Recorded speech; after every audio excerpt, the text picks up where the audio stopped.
Boom, boom, boom. Hey, Dana, how are we doing? Speedo man, it might be just me and you, sir, today. I don't think anyone else is here. Oh, Sassy's here. Hello, Sassy. Oh, Christine's here. Hello, Christine. There you go. There's three of us. Three of you. How are we doing, people? Oh, Lee Dies in the house. Good morning, everyone. And Dana Len is the first one. Today will be wilder. I know. That means we're not going to have many viewers today if Dana's the first one here. Fuck. Hey, Sassy. Nice to see you, Sass, by the way. Katie. Hello, Katie Santos. Hello, my darling. I never see you live anymore. As in, I know you watch it afterwards stuff, but it's nice to see you live. This is super early for you. It's like 5:45 in the morning, 5:50 in the morning. Woo. Hope you're well, my darling. Hopefully watch it just before you go to work. So here we go. Yeah, they started about 8:30 Eastern today, but the course not started. But we can zoom through some stuff. So when we need to. Hey Leslie, hello my darling. El Chatty, shout out to El Chatty. Shout out Spacey Stacy, my darling. Hope you're feeling better, Stace. Hope the cold is going. As I say, luckily you're immune to man flu. Sorry, you're immune to it. So that's one saving grace for you. So hope you're okay, my darling. Hello to you, Ashley. Good morning, friends. Happy Friday. Happy Friday to you, my darling. Hope you're well as well. We will get into it in a second now. As I say, we can zoom. Yeah, I like that as well. I like the zoom. I like the zoom element of it. So not everyone likes it, and a lot of people very much do not like it, and they like want to watch it live, and it's like, no, I want to see everything live. It's like, right, okay, chill out a bit. I like this. Like yesterday, we skipped all of lunch. It was like great. I'm with you. It's the worst. Man flu is the worst. Absolutely. Luckily, I've got no one next to me that's going to hit me. Hopefully, Tracy's not near you. Otherwise, you're going to get slapped. Oh, I'm sorry to hear that. I'm sorry to hear that. That is, there's a lot of stuff going around at the minute, and it's not nice. So I am sorry to hear that. Yeah, not good. I am thinking of you. There's nothing worse than being ill, is there? Nothing worse. I hate it. People think, oh, a day off work or whatever. No, when you're ill, you're fucking ill. Like, you know. I remember when I used to be in. Remember, I messaged my line manager once in work. Was like, hey, dude, I'm not coming in. I'm so ill. And they're like, and I always go into work. I never take sick days. And they're like, all right, okay, but I need this off you. I'm like, dude, I'm fucking ill.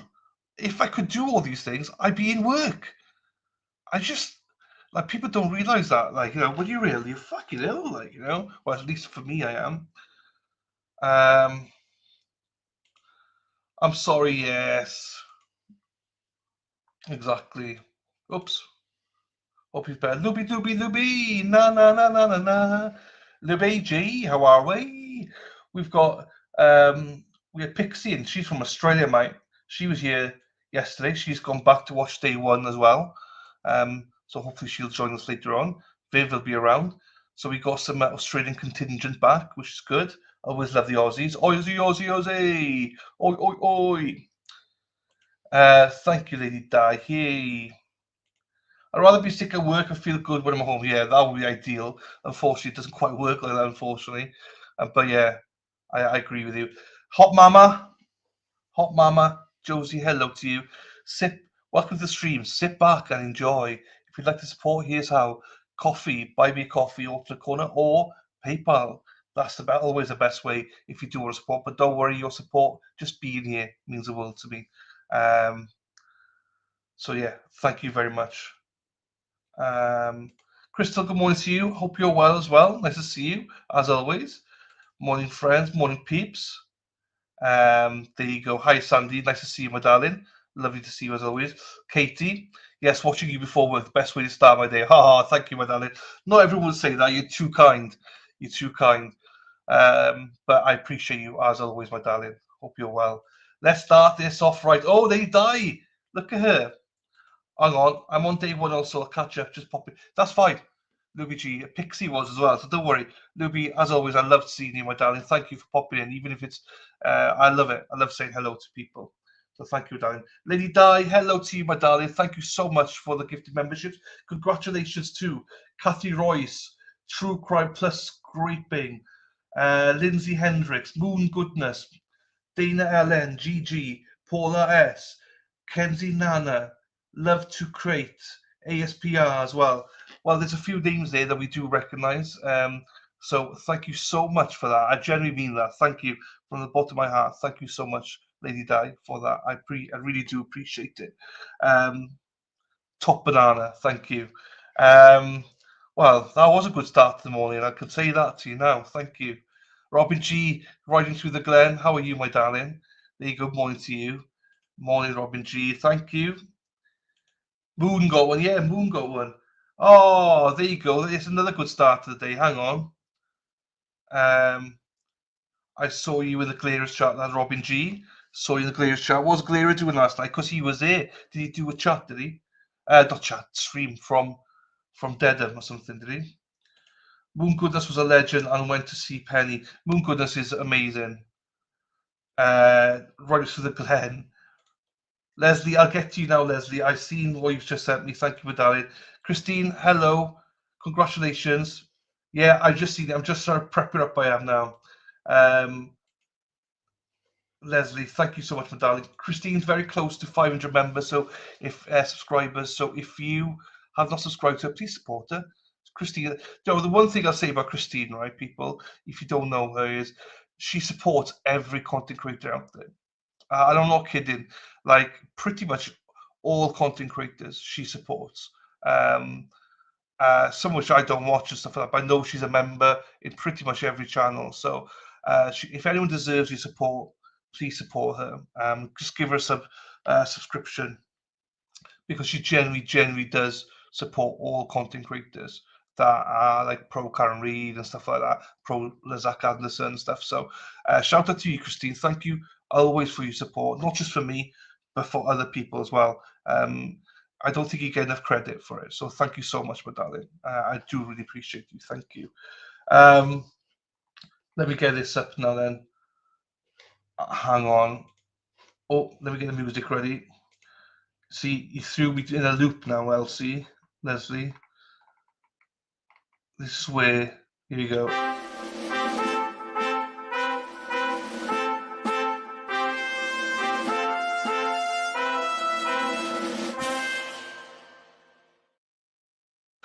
Oh, shit. Leslie says, you've got to have a coffee. I do. Thank you so much, Leslie. As always, for the coffee at LC. Thank you, my darling. I do really appreciate you and the coffee and for your continued support. Thank you, my darling. There you go. Got my coffee now. Ready to go now. Who is RTS? Resist the silence. Resist the silence. So obviously, go subscribe to Resist the Silence as well. But I'm pretty sure all of you are to that one. The guy is a tool, though. Jerry, hang on, Jerry. I will get to you, Jerry. I missed you, I think. Jerry, there is Jerry. Jerry Harris. How are you doing? Oh, shit, you went off again. How are you doing? Hope you're well, my darling. It's lovely to see you. I always like to see the name Jerry Harris pop in. Venice, Florida. Thank you, my darling. Dana Leonard, yeah, he's a tool. Please sub to Christine's channel. There you go. He hasn't got the huge tool. He's just a huge tool. Let's get that right. Thank you, Lady Di. As I say, all of you we're blessed with all of you. You subscribe to everybody, but like Christine, I never get a chance to thank her all the time. So she's been a member here for like 18 months or something now. So thank you, Christine. Yeah, the biggest tool of them all, Dana Leonard. Right, let's get this going. As I say, we're half an hour behind, right? Purposely, so we can skip some stuff. So some people don't like it, but I love it. I like to skip doing silences and stuff like that. So if you're not subscribed to Resistance Silence, what are you even doing? I mean, I'll be honest with you, Tracy's lovely. Tracy, you just subscribed to Resistance Silence just for Tracy. just for Tracy. No one else, just Tracy. And that's enough. Now, if you have to, you can also do it to Dana as well. But I mean, let's be honest, we all subscribe for Tracy, not Dana. So this chat always makes my day. We love it in the chat. We love having you, Dana. Thank you for being a big part of the chat of El Chatty. Super Media at 9 a.m. Robin G, what's going on? Time to piss off. So yeah, thank you everyone for being here. Thank you for your patience. As I say, normally, like for instance, like the Canary trial, I will be doing bang on. Do you know what I mean? And live. These trials, they're so long. Try and zoom as much as we can.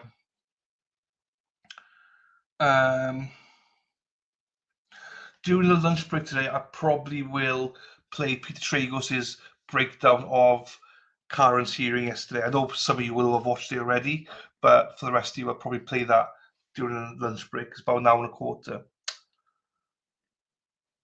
Yeah, fine. Right. Shall we get on with it? Shall we? You've had enough of me speaking. Let's get it here. And I know that I love this. Here we go. Right, it is live. Not live. We are, as I say. Let me check. How far behind are we? Before I do anything, let me boost it for Deb as well. Before I forget. We are 32 minutes behind, which is good.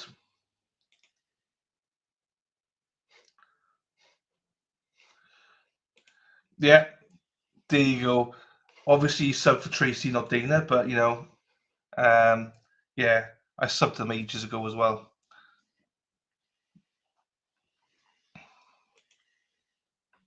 Hello, Yaya Trucker. Hello to you, my darling. Hope you're well. Winnie the Pooh there. So the first break, they normally take 20 minutes. So we technically will be live after the first break. So you get to watch it pretty much live here. I'm not going to zoom this part, because if I zoom this part, then we're literally going to be live.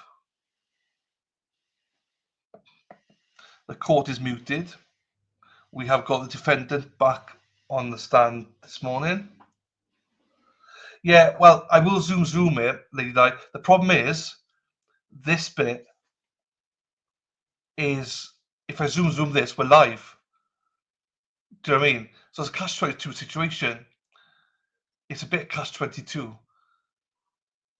So either we skip this and we have to sit here during the break, or watch this as it's transpiring and then skip the breaks and stuff. Catch-22. I just finishing watching your last live stream from yesterday. Happy days, Yaya Trucker. Happy days. Thank you for your support, my darling. You're always picking on me. That's a problem. Fucking everyone picks on me. Come on. I like to be picked on, so it's fine. I like to be picked on. And shout out as well, if you're not on Facebook, go to Resistance Silent, or Alison. Alison takes loads of photos and she posts them online of Karen's trial, and also Peter Murphy yesterday. Great photos last night. I loved it. Love it. We have 5 people that haven't hit the like button. Hit the like button, please. You're gonna make me sing now, aren't you?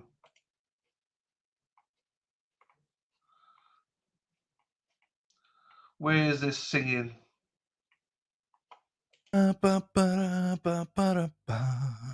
Press the like, please.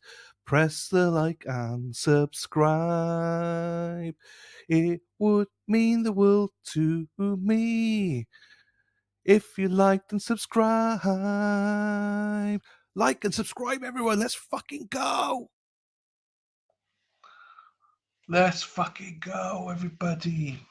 Everybody. Yeah. Rock your body. Yeah. Everybody. Rock your body, right? That's when you had the hair. I still got the hair dryer here. Back streets back, all right. Da da da da da da. Bow wow. Bow bow bow bow bow. Bow bow bow. Yeah, Lady Di, I know, I saw it.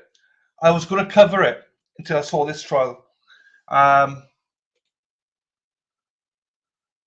It's wild. It's wild because the person who died was part of the LGBT community. Is all I know, and I obviously know the verdict now as well. But I was gonna show it, but then this came on, so it's only like a 2 or 3 day trial, isn't it? Hello, Brenda. Hello, my darling. How are you, Brenda? Love the Henderson. Very solid name, isn't it? Brenda Henderson. Solid. Solid. How are we doing, Brenda? Hope you're well, my darling. Yeah, we could for real zoom. I won't say anything then. I won't say anything then. Yeah, Trucker, thank you so much for your comment as well about day 2, finishing that. I like this little approach over here. I haven't had to call on Sherry's desk one time. We can always cover it. We could, if it's dead time, we could. That's what that was. We told them that's what we wanted. I might do that because remind me. Because we always look for like we could probably do it in one day, Di. Probably do that trial in one day. Zoom in it. Zoom. Do you know what? Yeah, Trucker, it's a very hard trial to watch, but as I say to everyone, I never used to cover them, but I do now just for the baby, for the child. I have to. You know. R.I.P. Baby Evelyn. Me remind you, I forget my name. I know. I'm sorry. Maybe you aren't the best person then, but I mean, it is a good trial. I think it did interest me then. From what I'd seen, without anything to do with the core, I thought it was going to be slam dunk guilty, like going into it because of what I heard about it, and that's all I know from media coverage. So we will try and cover it at some point. Everybody, everywhere. Turn around, I just don't care.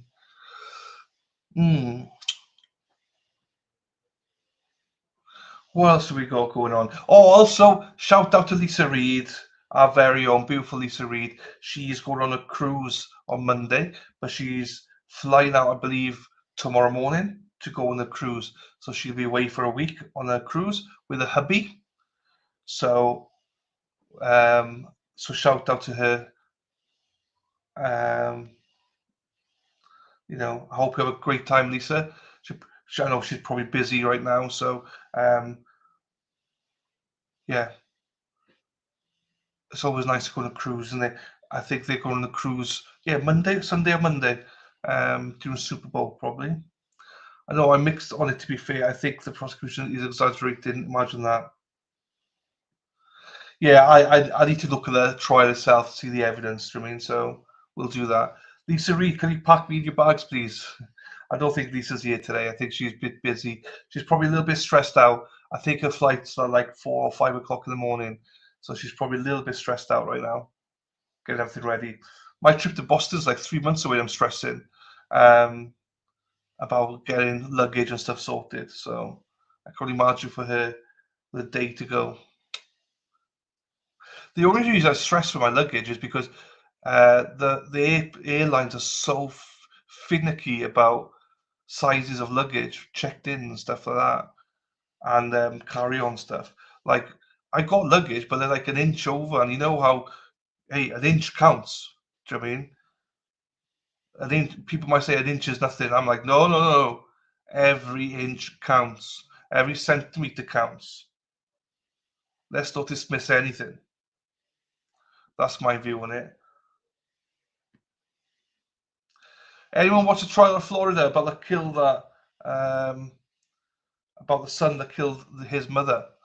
Yeah, we covered it here. We watched it here, yeah, Trucker. Do you not watch it with us? We watched it here. Oh my God, you're going to be in Boston during the trial. I don't know if I will be. I don't know if it will be.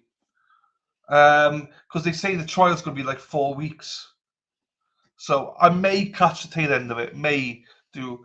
But, you know, like a lot of attorneys think, and I myself think as well, Bev is pushing this forward where there might come a time where she might have to delay the trial because she's pushing forward and there's a lot of stuff that needs to be sorted out before trial day. So trial day might be postponed, maybe. I don't think she will, but it's Bev, isn't it? But I'd love to be out there for the trial. Well, to be fair, no, I'd love not to be out there for the trial because I wish there was no trial. To be quite honest with you. But yeah, yes, I'll be out there though. I lost my shit, I forget when. That's fine. Only 4 weeks. Well, they think it's going to be like 4 weeks. I think they're going to stipulate to a lot of stuff. I don't think they're going to get every witness up to say, was it snowing? Yes, it was snowing. Are you sure it was snowing? Yes, I'm sure it was snowing. Type of thing. I don't think he's going to do a lally. He said he wants to make it more concise this time.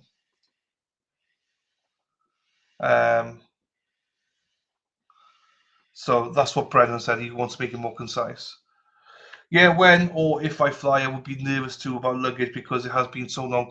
All my luggage are literally slightly too big for the airline. They're standard, but they're slightly too big. And, you know,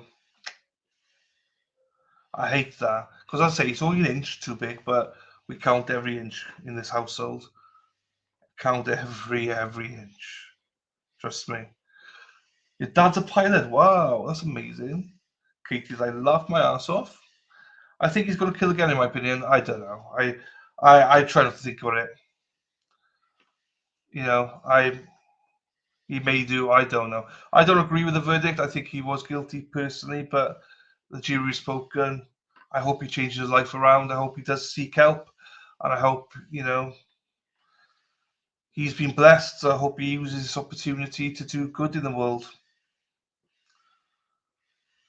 You love flying. Yeah, I don't mind flying. It's just more of the headache of stuff. Like, for instance, I can take a case out with me now and a rucksack stuff, but then do I take 2 cases out with me, or just take one and then get another case out there and bring 2 back with me? Just simple things like that.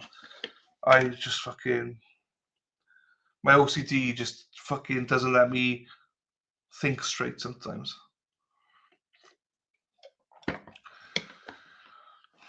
Doesn't let me think straight. And my OCD means I have to think of everything about 1,000 times, every scenario 1,000 times before I even get to the flying day, you know, so.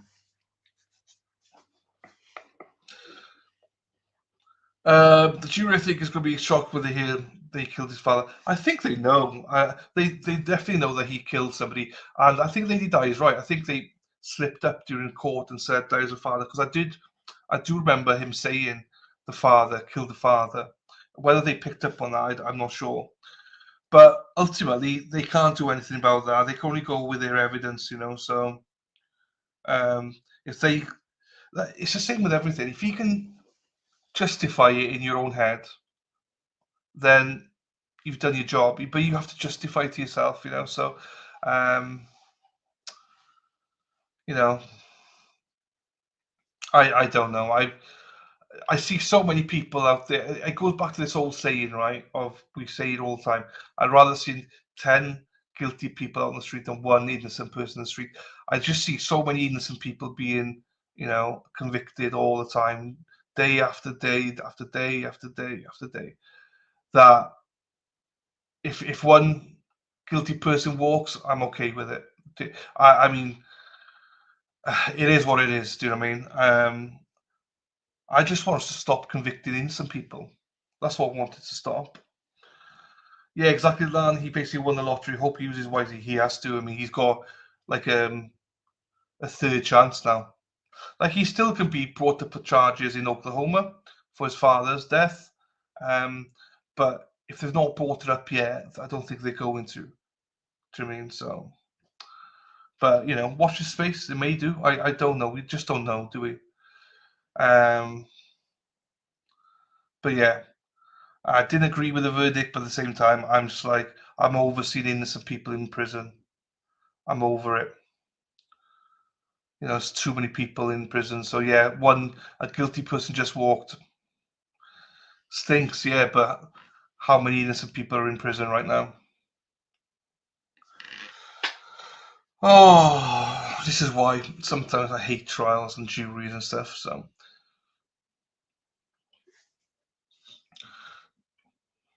what is that coming over the hill? Is that a monster? No. What else is there? How old is she now then? How old is Megan now? Was she 18 when she had Evelyn? So she'd be like 23, 24 now? Oh, is this Tennessee, isn't it? So Tennessee does have, I believe Tennessee has a death penalty in certain situations. But I don't think this is a death penalty case. 17, so 18, 19, 20, 21. She's about 22 now then.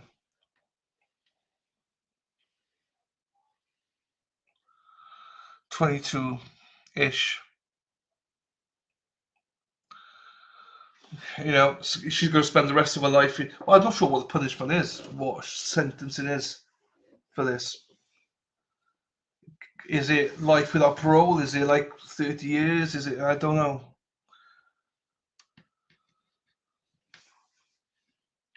Because if it's like 20, 30 years that she, you know, she has the opportunity to rehabilitate, I suppose. But I don't know.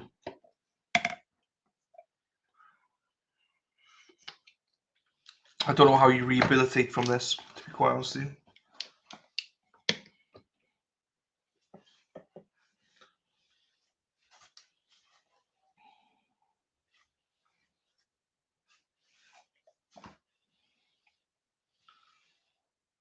And to me, because it's this weird about Tennessee, it's the same with the Georgia one we had. The Georgia one was, oh, it's fine, moon goodness. That was Lady Di. Lady Di 2 gifted it to you. And everyone was very happy that you got it. And she was very happy that you got one. So that was Lady Di 2 gifted you the membership, moon goodness. Congratulations to you, my darling. There you go. I am. That's fine, moon goodness. Don't worry about it. It's all good. It's all good. We are only doing it to keep the name of the deceased alive, baby Evelyn. We're not exactly thrilled with the case itself. I don't really want to watch it, but I want to keep the name of the baby in our minds. So yeah, but so I fully appreciate that. But it's lovely for you to pop in as well. So Lady Di.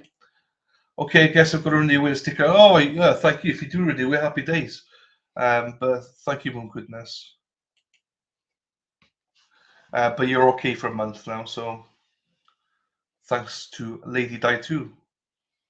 No, it's fine. Yeah, look, I say this all the time. People are bored of me saying it. I never used to watch these trials at all. It's only when people start saying you need to keep the name of the baby, the legacy going, because ultimately it's all done now. So it's hard to hear it, but it was even harder for the baby. The baby suffered 1 million times more than what we are suffering listening to it. So that's the way I try and look at it anyway. From that guy, she was obsessed with Hunter. Yeah. There's a lot of stuff we need to fucking hear here. Let me skip this bit then, because this is a break, technically. Here we go. Right, let's get back to it here then. You want to get your next witness on the way? Yes. So there you go. We're about 20. Your Honor. We're about 20 minutes behind now. Which is good. So that means during the first break we'll skip it all, and then we'll be straight live. And the lunch break I'll Peter Tragos, and then this afternoon we'll only have about quarter of an hour then of a break. So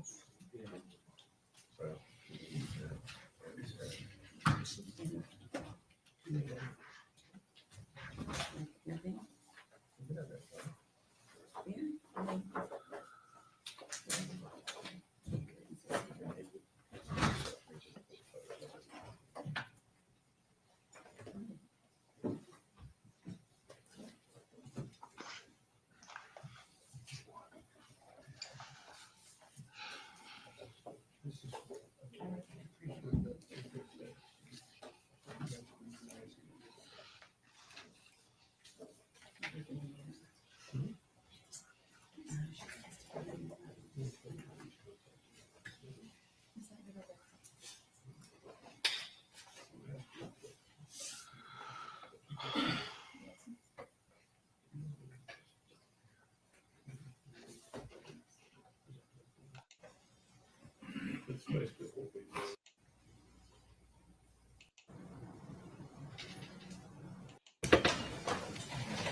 One stand.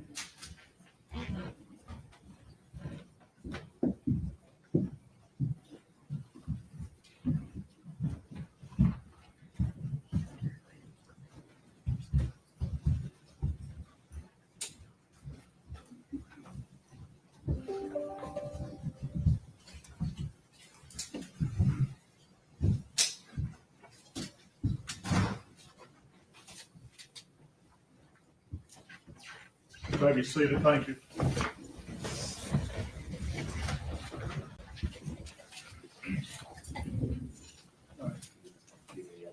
Oh, thank you. Ladies and gentlemen, yesterday when we left, I gave you certain admonitions. Does any juror have anything to report about those admonitions? You do, raise your hand. Let the record reflect, no, none of the jurors are raising their hand.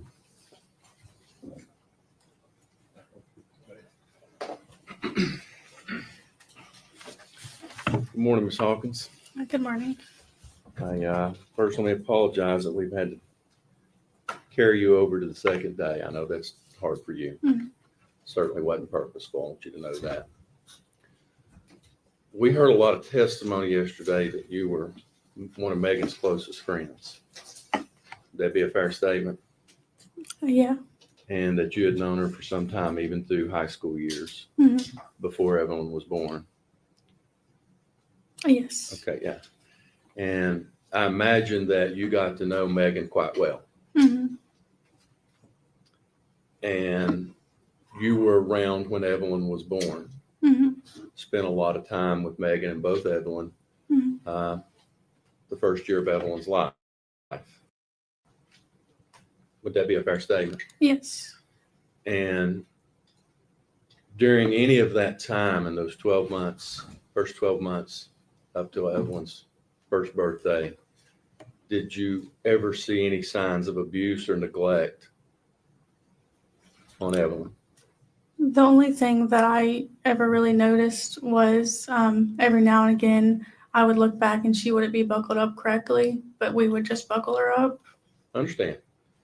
I guess what I'm saying is you never saw any injuries on Evelyn that gave you concern. No.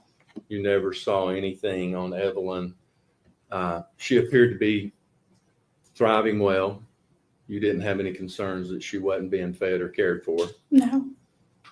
You didn't have any concerns that she was being physically abused. No.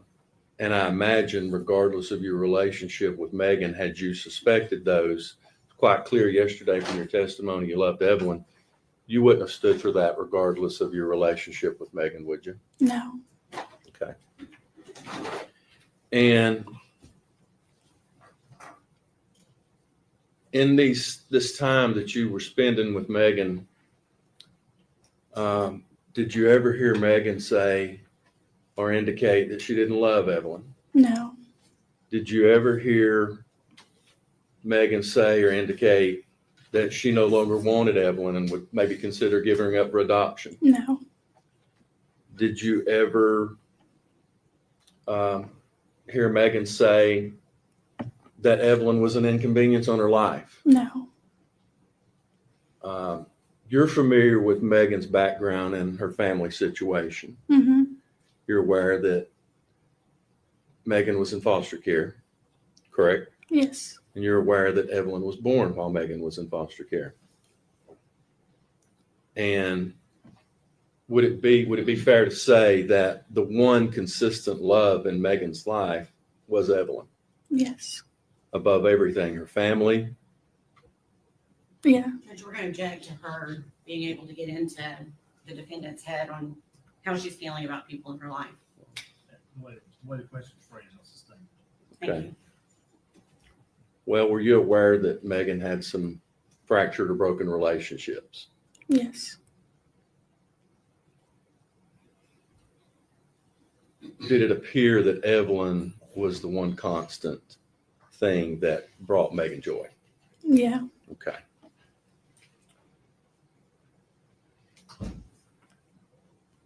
Now, were you aware that, do you know who Tommy Boswell is? Yes. That's Megan's father. Mm-hmm. You familiar with his girlfriend?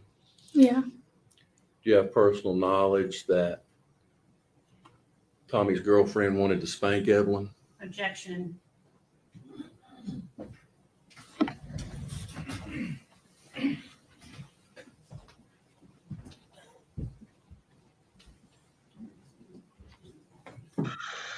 No idea, yeah. I've never heard of that before. Never heard of it before. Ads in chat. No idea.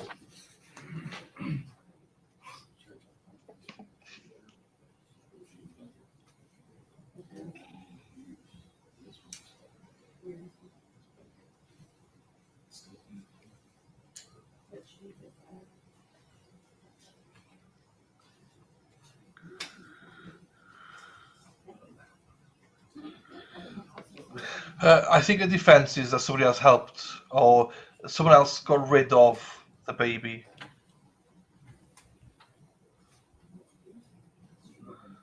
That's what I think it is. Sheen's sister, her boyfriend at the time, I believe, got rid of the baby and stored her somewhere. But I don't think she denies that she did accidentally kill Evelyn. Thank you, Your Honor. Sustained in part, overruled in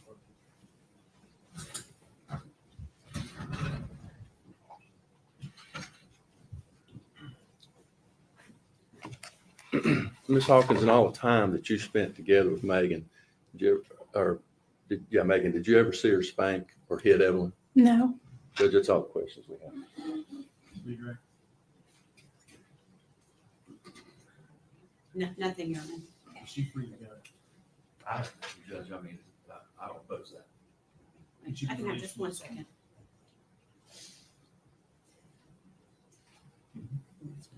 You have one question, Your Honor. Bailey, did you know Hunter Wood? Yes. Okay. Did you know that the defendant, Megan Boswell, was in a relationship with Hunter Wood?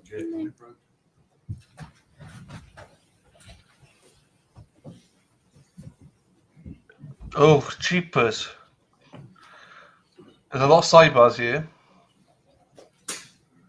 Hunter Wood, that was the boyfriend that she's accusing of dumping baby Evelyn.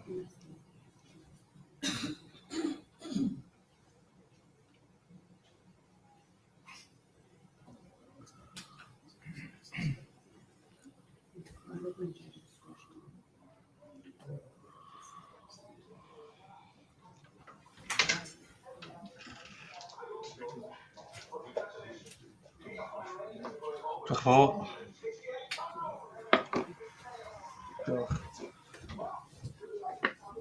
Objection overruled. Thank you. And were you aware that they were in a relationship? Yes. Okay. Did you personally ever see Hunter around baby Evelyn? No. Thank you. Recross.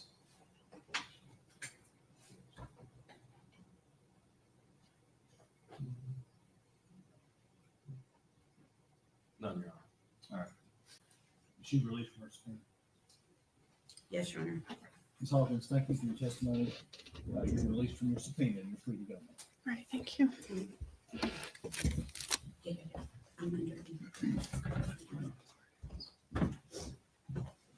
Pardon me?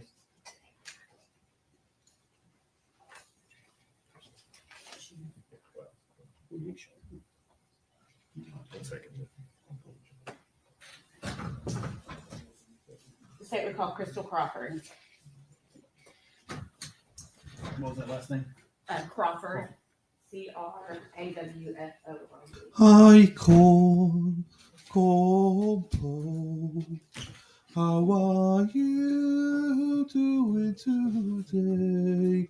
I know you hate my voice and my songs, so I made this just for you, Compo, better known Compo.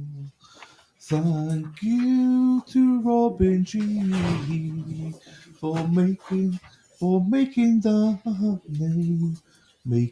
name called Paul for thee. I was trying to talk to Compo. State your name. Crystal Crawford. You solemnly swear. Compo, I was talking to you the other day in chat, and you totally ignored me. I was crying, and you can ask everyone. I was crying. I know, Lady Di. I know it's never the same without her, but it never is the same without Compo. The other day, a couple of days ago.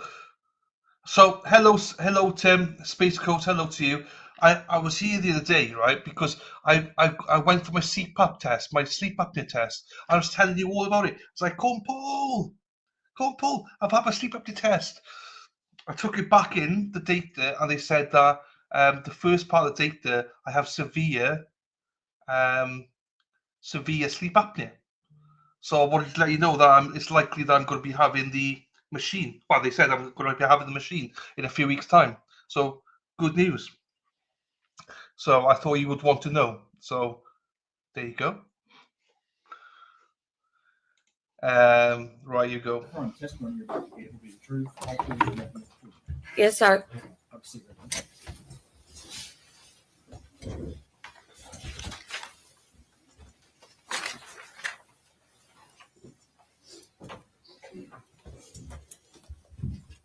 Thank you. Good morning. Good morning, Amber. Tell the jury your name and where you're employed. Crystal Crawford at the Econo Lodge in Kingsport, Tennessee. Okay. Is that located on Airport Parkway in Kingsport? Yes, ma'am. Okay. How long have you been employed there? I have been working there almost 10 years. Okay. What is your title there? Front desk clerk. Can you give us a brief description of your job duties at the Econo Lodge? Front desk, laundry, some days housekeeping also. Just whatever needs to be done. I do all his management paperwork and all that. Okay. So those duties include things like checking in and checking out guests. Yes, ma'am. Okay. And I'm assuming Econo Lodge creates records and maintains those records at the hotel? Yes, ma'am. Okay. When you enter information to the hotel, is it into like a computer system that's maintained? Yes, ma'am. And are those records preserved for a certain amount of time? Yes, I believe up to 5 years. Okay. When you create these records, is it essentially the same procedure each time? Yes. Okay. I'm going to pass you a document. Okay.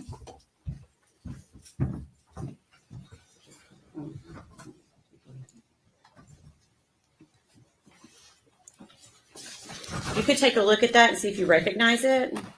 Yes, ma'am, I do. Okay. Can you tell us what it is? It is a check-in and check-out slip on Megan Boswell. Okay. And have you seen that document before? Yes, ma'am. Okay. How was this document generated? In order for this to generate, the guest has to come in and check in and provide ID. And then we give them the room keys and they sign a registration card stating that they were present at the property. Okay. And was this particular document a search was essentially run on Megan Boswell's name, is that right? Yes, ma'am. And is this part of your record keeping that was kept and maintained in the normal course of business at the Econo Lodge? Yes, ma'am. Your Honor, we'd be asked that made exhibit number 84. No, sir. Before the group 86.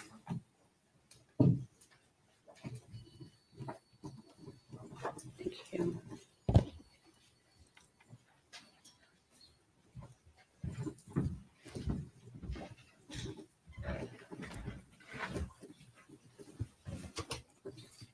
I'm waiting for this screen to, You're fine. sorry, Judge. Permission to publish? Okay. Okay. And Ms. Crawford, you should be able to see this on your screen as well. Yes, ma'am. Okay. And is this the document you were just referencing that was produced at the Econo Lodge? Yes, ma'am. Okay.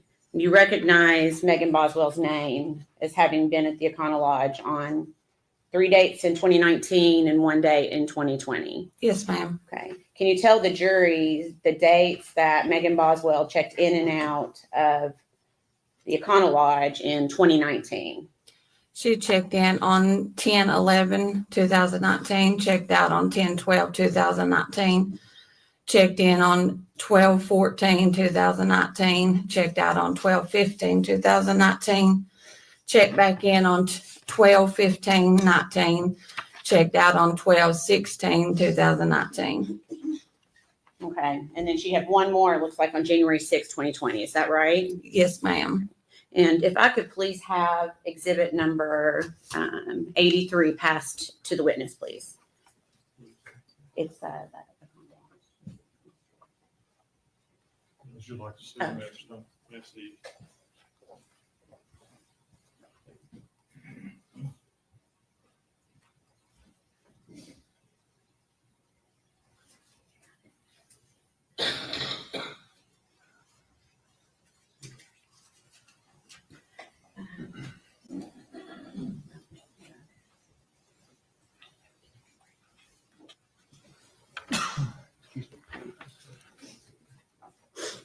okay. Ms. Crawford, do you recognize what I've handed you? Yes, ma'am. Okay. And can you tell us what that document is? It is a registration card for Bailey Hawkins. Okay. And what was the date of check-in and check-out on that? February 22nd of 2020 and checked out on February 23rd of 2020. Okay. All right. You can pass that back to the clerk. Thank you. Do you know who the defendant Megan Boswell is? Not personally, no, just from coming into the motel. Okay. So you recognize her from coming into the motel. Yes, ma'am. Okay. Did you recognize her because of this case, or did you recognize her before Evelyn was reported missing?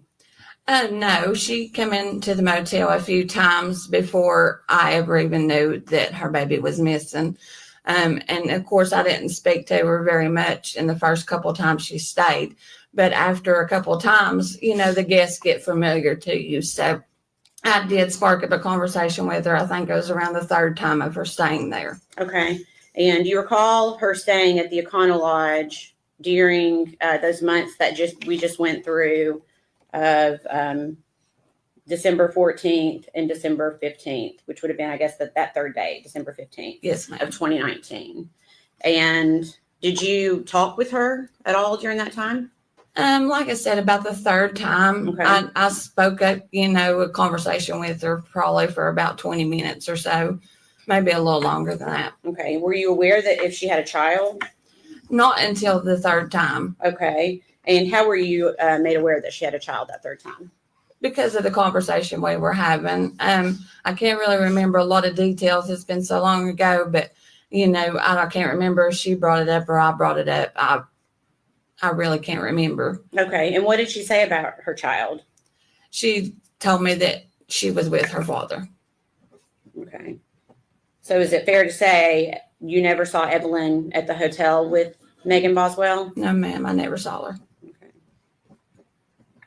Do you recall seeing Megan Boswell at the hotel with anybody else ever? No, ma'am. Okay. One moment.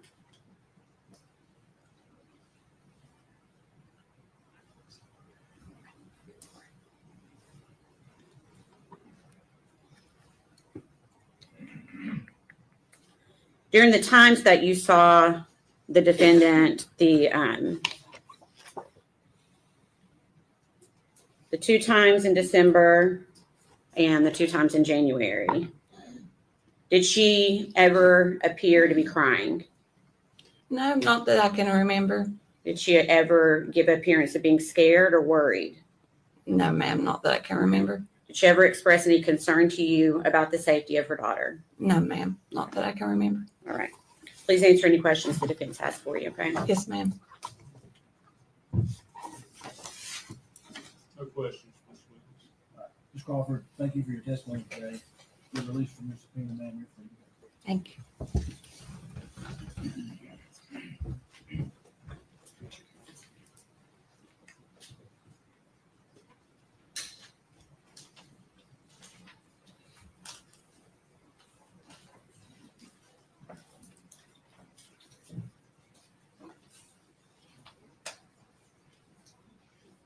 State would call Caitlin Jones.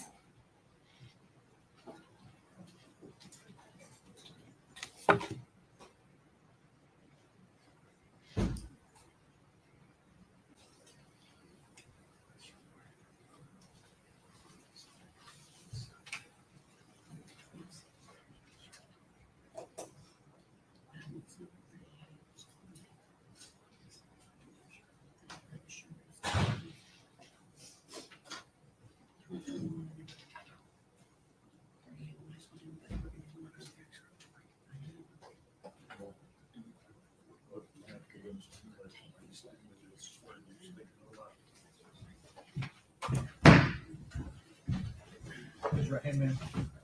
State your name. Caitlin Carter. Solemnly swear from testimony back here to be the truth, the whole truth, and nothing but the truth. Yes, sir. Scoot up close to the microphone.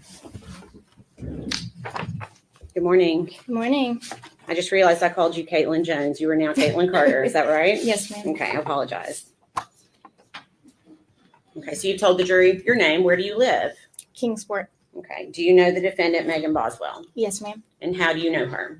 We were friends in college. Okay. And if you can, I'm going to ask you to maybe pull that microphone just a little bit closer. There you go. Thank you. You were friends in college. When you were in college or when she was in college? When I was in college. Okay. And when did you first meet her? Middle school. Okay. Did you continue to stay friends from middle school until you were in college? No, ma'am. Okay. Did you reconnect at some point? Yes, ma'am. Okay. And that was when you were in college, I guess? Yes, okay. ma'am. So during that time, is that when you met Evelyn? Yes, ma'am. Okay. So that means you've met Evelyn in person. Yes. Okay. How many times do you think you have been around Evelyn? 4 or 5 times. Okay. And are those times that when you were hanging out with Megan Boswell Yes, as ma'am. well? Okay. When you hung out with Megan, was Evelyn usually with her? Yes, ma'am. Okay. Do you ever recall seeing Megan when Evelyn was not with her? Yes, ma'am. Okay. And when was that? The end of our friendship. Okay. Which was when? The 1st of December. Okay.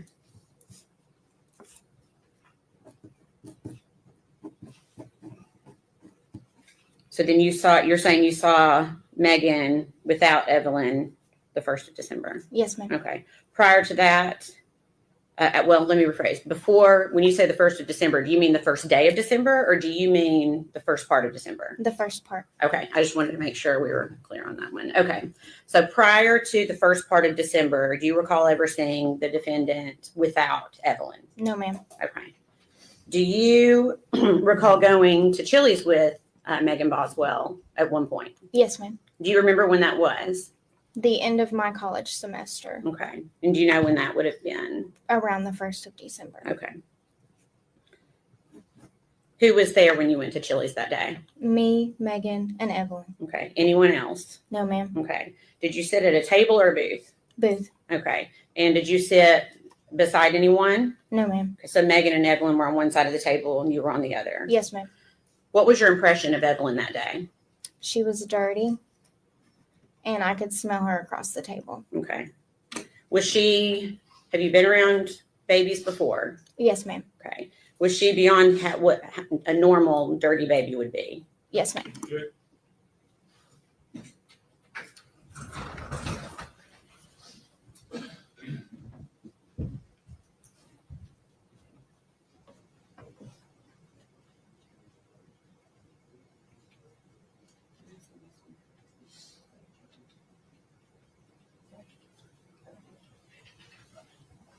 staying?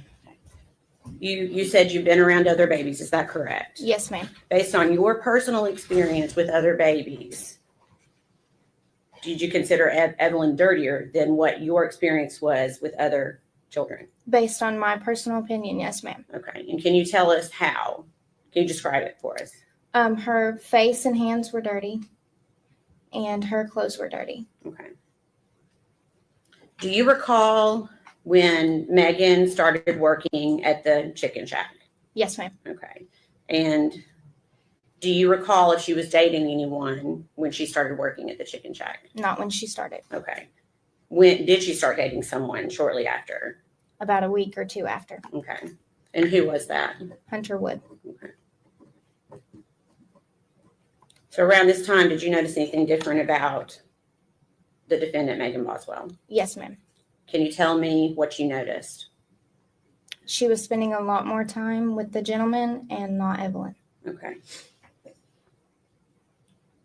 After this time, when she's dating Hunter Wood, did you see Evelyn with Megan Boswell at any time? No, ma'am. Okay. Did you see Hunter with Evelyn at any time? No, ma'am. Okay. Did you have concerns at this point? Yes, ma'am. Okay. Did you talk with other people about it? I don't believe so. Okay. What were your concerns? It was strange that Megan Boswell was not with Evelyn because she was always with Evelyn up until this point. Okay.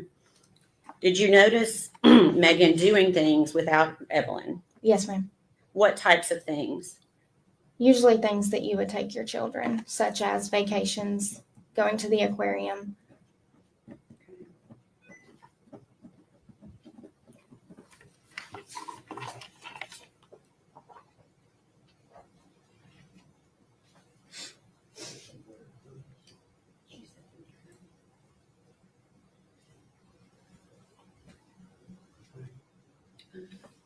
December.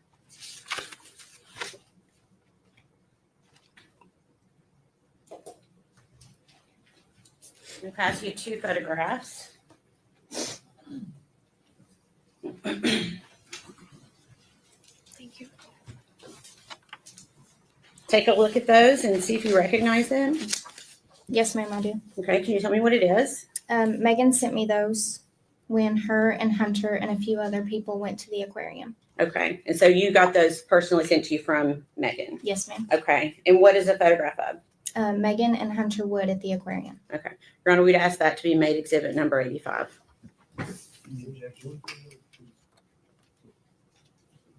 No.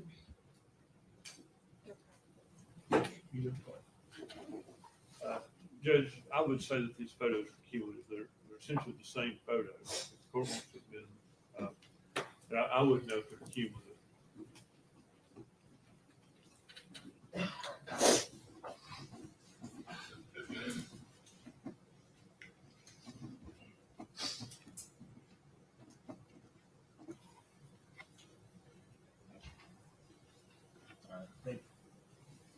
If they're going to be introduced separately, I mean, they should be introduced separately. They shouldn't be introduced as a Okay, you'll do 85 and 86, Your Honor.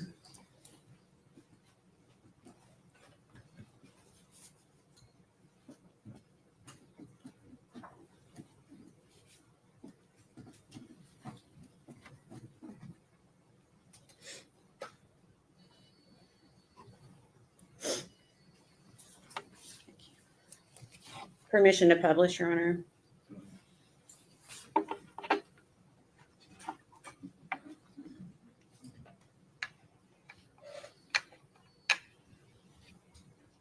Caitlin, is this one of the pictures you received from Megan Boswell?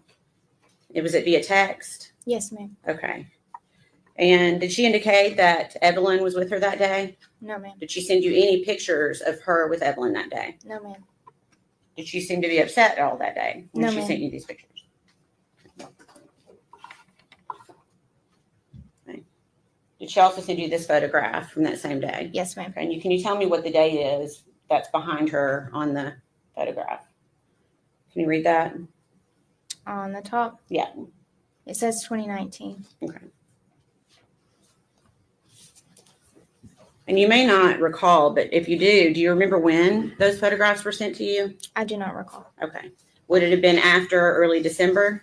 Yes, I mean, ma'am. because it would have been, you said she started dating Hunter 1 to 2 weeks after the beginning of December. Is that right? Yes, ma'am. Okay. So is it fair to say it was at least 1 to 2 weeks after mid-December? Yes. Is that fair? Yes. Okay. So for mid-December well, let me say this. Prior to Thanksgiving of 2019, did Megan talk a lot about Evelyn? Yes, ma'am. Okay. Did you see her post a lot about Evelyn? Yes, ma'am. Okay. What about mid-December? Is she still doing that? No, ma'am. Okay.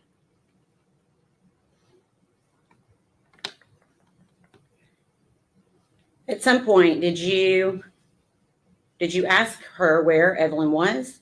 Yes. What did she say? She said that she was with her father. Okay. When you say her father, do you know who do you think she was talking about, or who was she talking about? She was speaking of Ethan. Okay. Did she say why Evelyn was with Ethan? Yes, ma'am. What did she say? She said that Ethan came home and got emergency custody. Okay. Did she ever show you any paperwork? No, ma'am. Okay. Did she ever say why? Ethan seen photos of Evelyn with a bruise on her head, and he used that. Okay.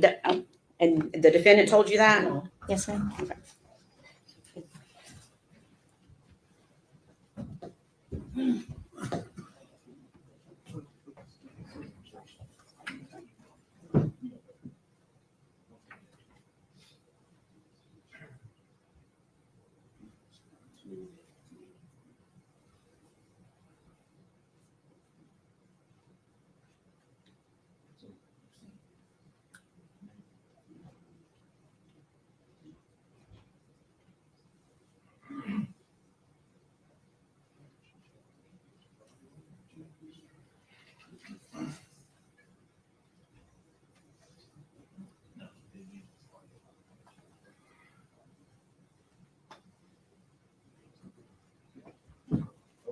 Thank you.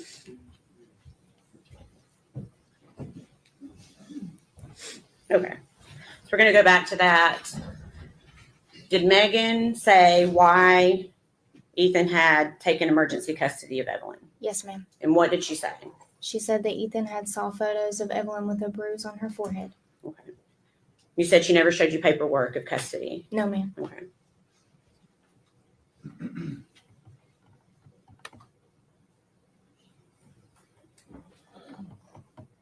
How many times did she tell you that Evelyn was with Ethan? A few times. Okay. Was that in person or via text? Both. Okay. So do you remember seeing Megan around Christmas? Yes, ma'am. Okay. Where did you see her? We met at the Pinnacle in Bristol. Okay. Was Evelyn with her? No, ma'am. Did you talk to her about Evelyn? Yes, ma'am. What did she say? She still said that Ethan had her. Okay. And do you remember Megan getting a phone call while you were talking to her that day? Yes, ma'am. Do you know who called her? Yes, ma'am. Okay. Who called her? Her father. Okay. And we're not going to be able to say what he said to her, but what did Megan say to her father over the phone? She told her father that she would be getting Evelyn back around the 1st of February.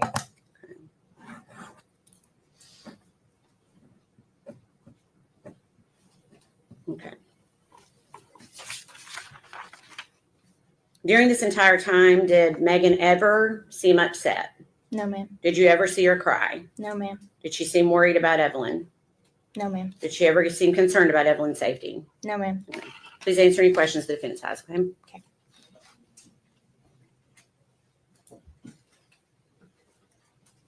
Morning, Miss Jones. My name's Gene Scott. How are you? I'm doing well. It's Miss Carter. Oh, Miss Carter. Yes, sir. I'm sorry, I got it wrong. Did it used to be Miss Jones? Yes, sir. Okay. So how often were you around Megan, let's say in 2019? Would you consider yourselves close friends during that time period? Yes, sir. How often would you see her? About twice a month. Twice a month. And you described a meal, I think it was at Applebee's? Chili's. Chili's. When was that meal? Around the 1st of December. You say around the 1st of December. Can you be more specific? And let me ask you this way. You equated it to your college semester or your earlier testimony. Mhm. Had you finished? Had you taken your exams? Were you waiting to take exams? What part of the end of the college semester were you at? She actually took me out to eat for celebration of finishing my exams. Okay.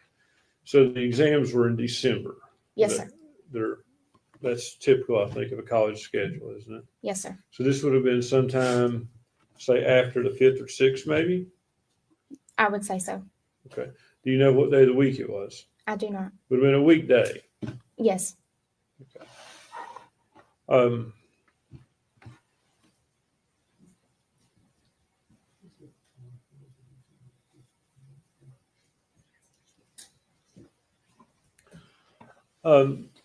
Ms. Carter, you described Evelyn as being dirty that day. Yes, sir. Had you ever seen Evelyn dirty before? No, sir. Did you ever see any signs of abuse? No, sir. Did Megan seem like a loving mother to you? Yes, sir. Did she seem devoted to Evelyn? Yes, sir. Did you ever see her neglect her in any way? No, sir.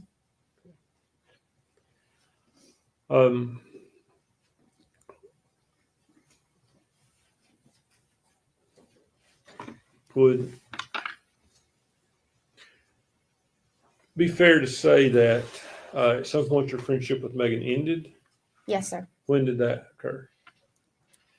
Around the 1st of January. And did that have anything to do with Evelyn? No, sir. Why did your friendship end? She lost or misplaced her phone and did not have a way to communicate with me. Okay, so y'all just quit talking. Yes, sir.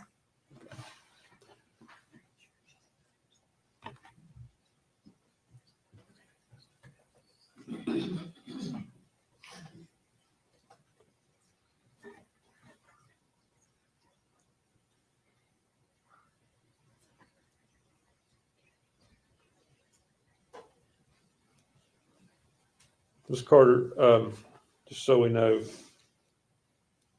your exams, were they were after Thanksgiving? Yes, sir. Okay. And in 2019, Thanksgiving, I believe, was on the 28th of November. Does that sound right to you? Yes. Okay.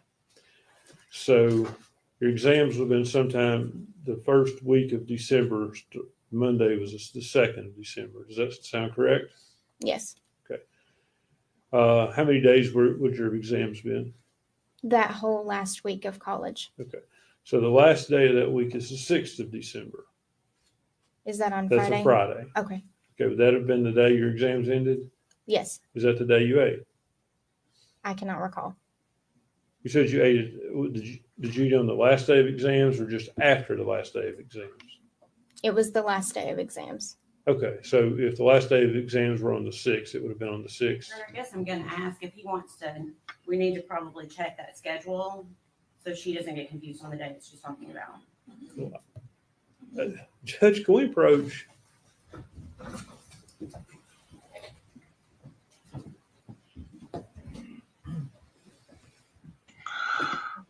There's more sidebars here than in any other trial, I think, even more than Aunt Bev's.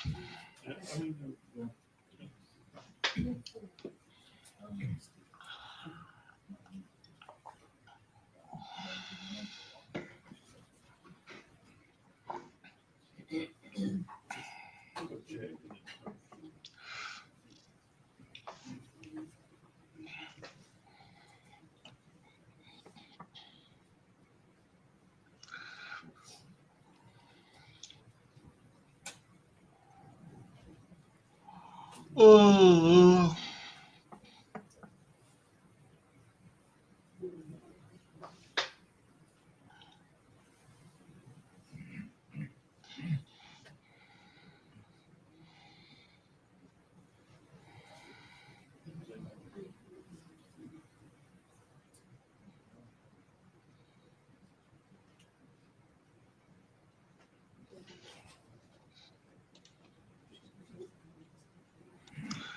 These two, they love each other.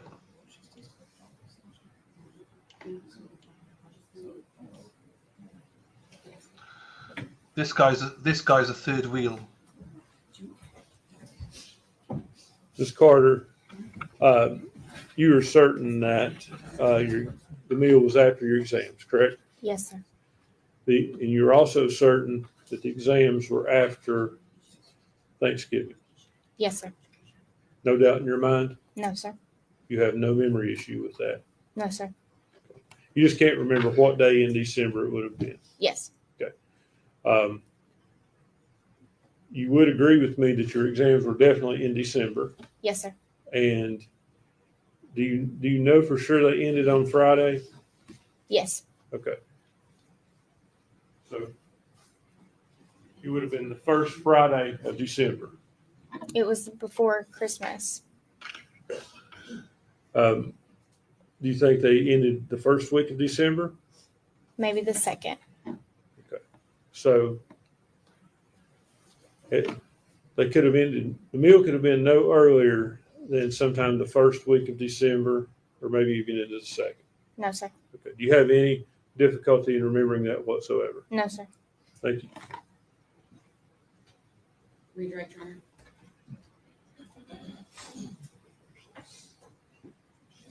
Do you remember giving an interview to law enforcement?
Can we have just a second, Your Honor?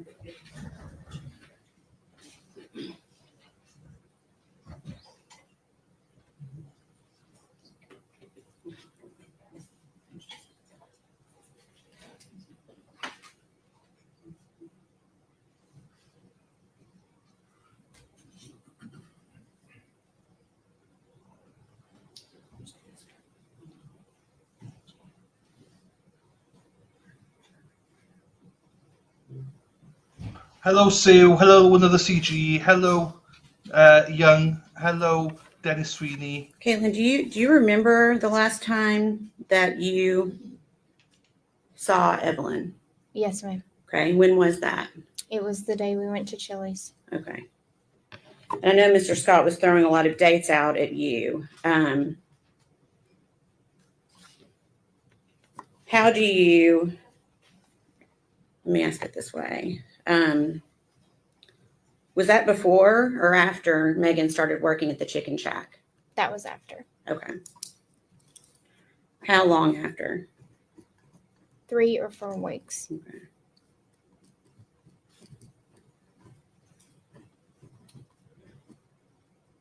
So you think that that was after she had started dating Hunter? Yes, ma'am. Okay.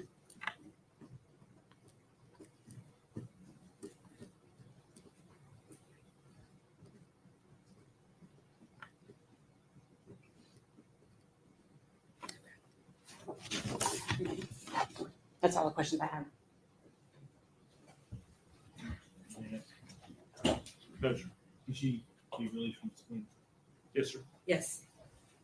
Ms. Carter, thank you for your testimony today. You're released from your subpoena. Thank you, sir.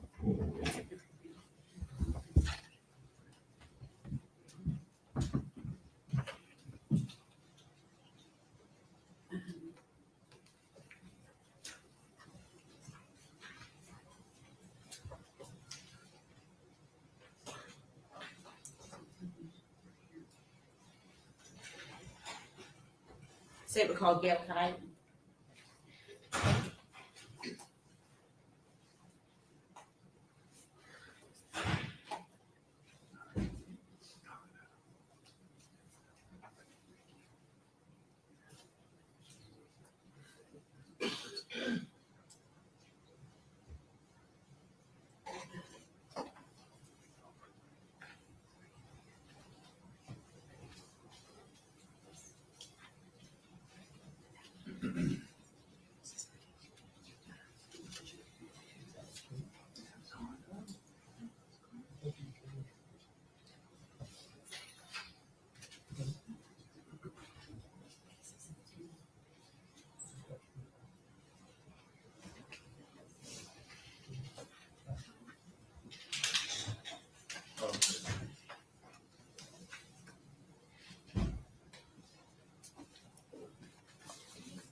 Gail Kite.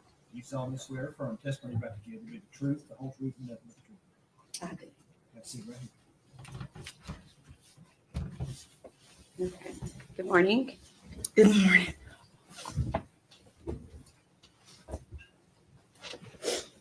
Okay, so we get that you're spelling your name spelling correct. Your last name is spelled Kyte. Is that correct? That's correct. Okay. And where do you live? Roan Mountain. Okay. And do you know Megan Boswell? I do. Okay. How do you know her?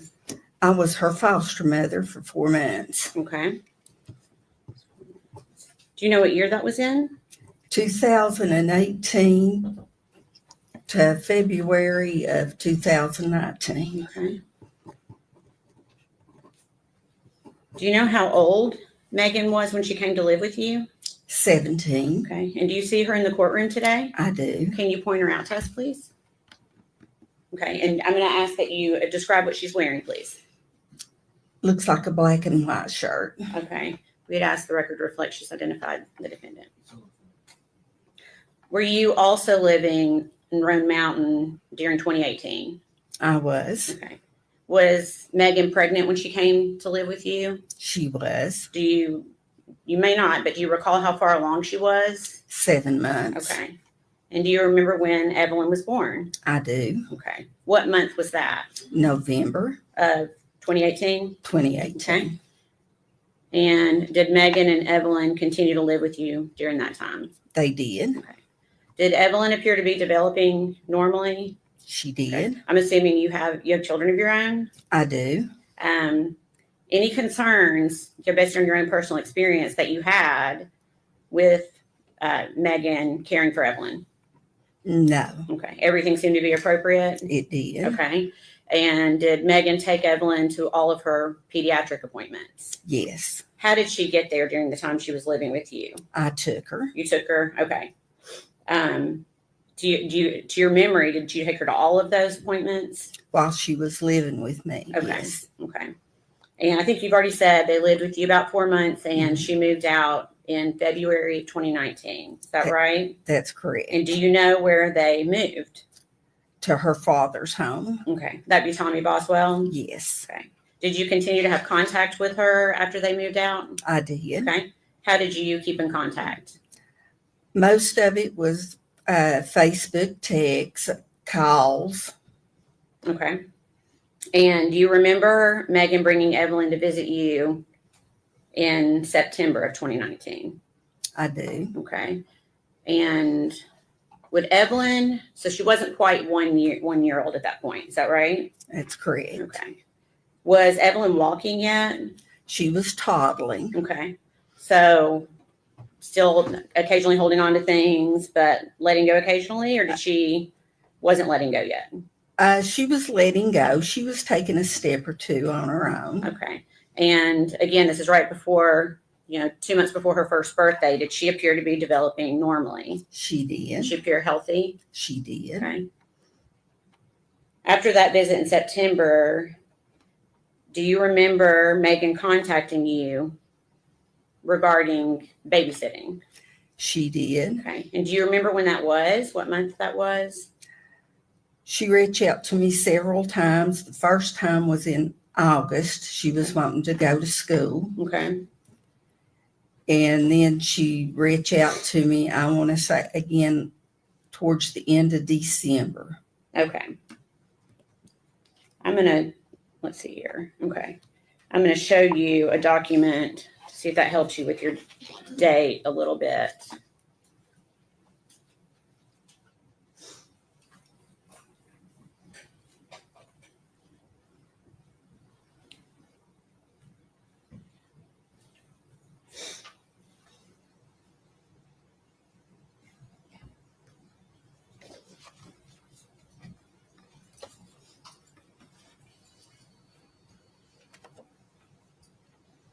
Okay. Do you we won't be able to say what it is quite yet, but do you recognize that document? I do. Okay. What is it? That's text messages between me and Megan. Okay. And what is the date of those messages? December the 3rd of 2019. Okay. And is that a fair and accurate representation of the conversation that you had with her via text or Facebook Messenger on that date? Yes. Okay, Your Honor, we'd ask that to be made exhibit number 87. Any objection? No, sir. Before we send it.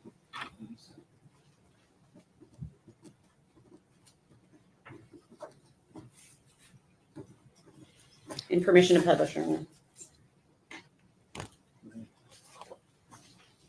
Okay.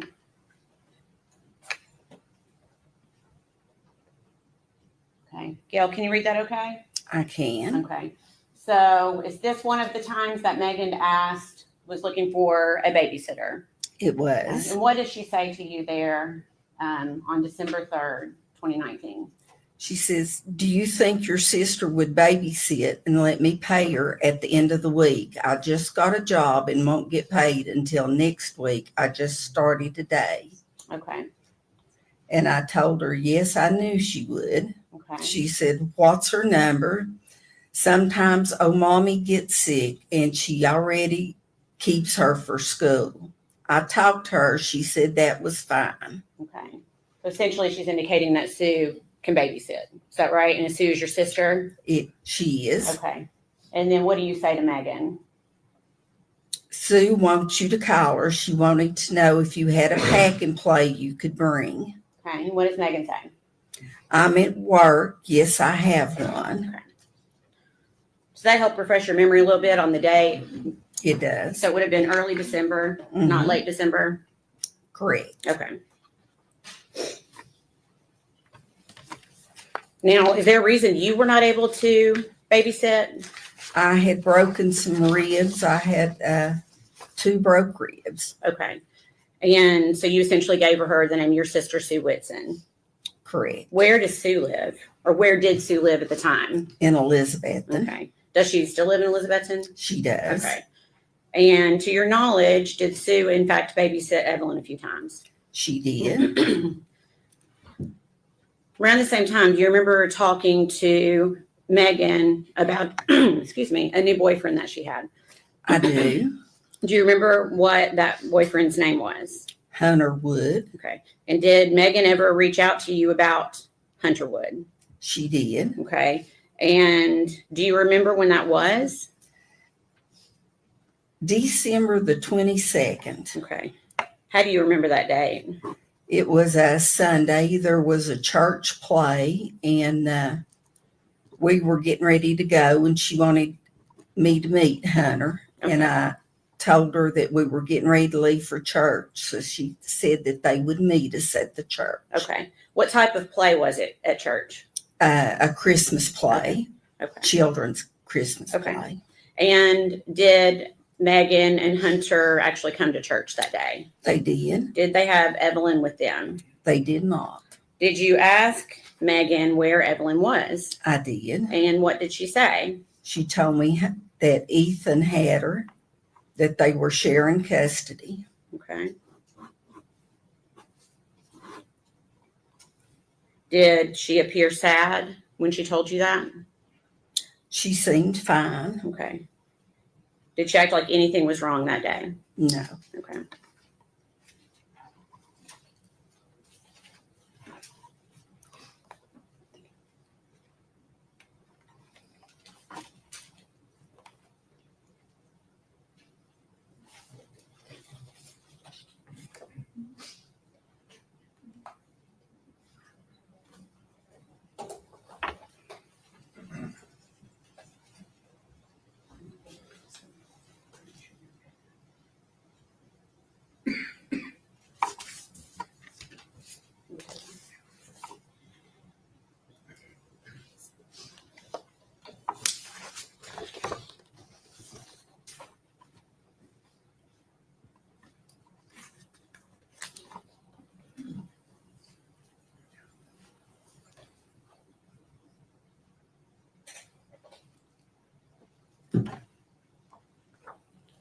Do you have any objection?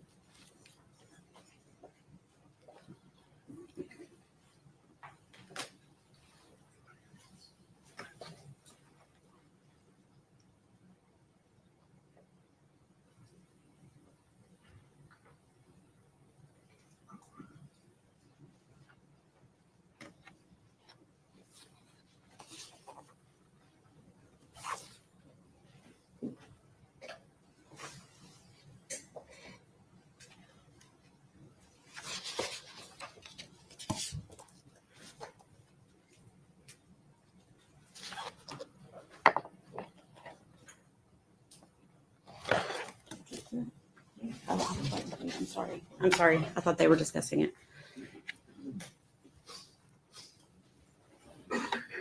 Take a moment to look at that and see if you recognize it.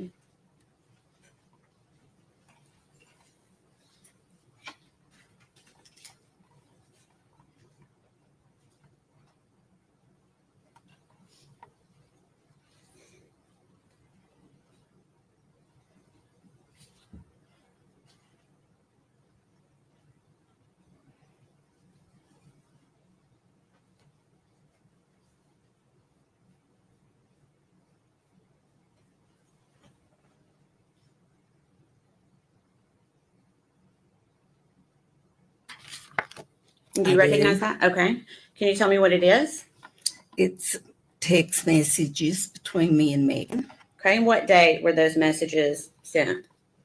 January the 13th. Of 2020? Yes, ma'am. Okay. Is that a fair and accurate representation of your conversation with Megan on that date? It is. Your Honor, we'd ask that be made exhibit number 88. Objection? No, sir. Full exhibit 88.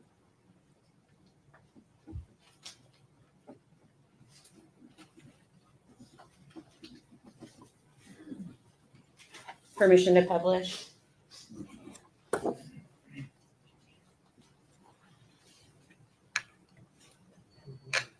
Okay. So it looks like you start this conversation by asking how she and Evelyn are doing. And what does Megan say in response? Good. Ethan has half custody now. Okay. And then you respond, I almost bought Evelyn a beautiful dress at Cracker Barrel, wasn't sure what size. And what does Megan say in response? She wears 18 months now. Isn't that crazy? Hunter and I can come when we get off work. Ethan has Evelyn until Friday, though. Okay. And continuing the conversation. I told her, wait until Thursday. We're having a DCS home inspection tomorrow, and I'm cleaning and getting ready. It makes me nervous. Okay. LOL. Okay. And what does Megan say in response? Don't be nervous. You and Rick are hands down the best foster parents anyone could ask for. In a lot of ways, you are my family more than my actual family. Okay. And what do you say? Thank you. We love you and that baby. Is Ethan out of the Army? And then what does Megan say? We love you. And yes, he is. Okay.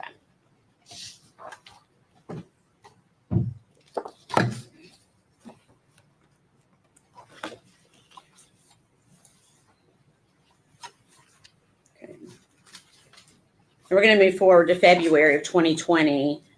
We are not going to be able to say what somebody told you, okay? Do you remember, though, being contacted by someone named Shirley Boswell Lowry? I do. And who is this person? Megan's aunt. Okay. How did she contact you? First by Facebook Messenger, and then I asked her to give me a call. Okay. And give me just 1 second.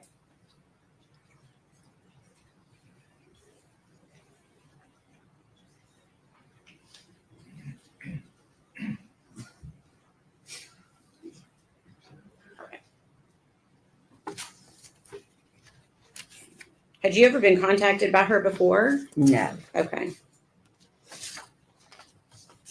Okay.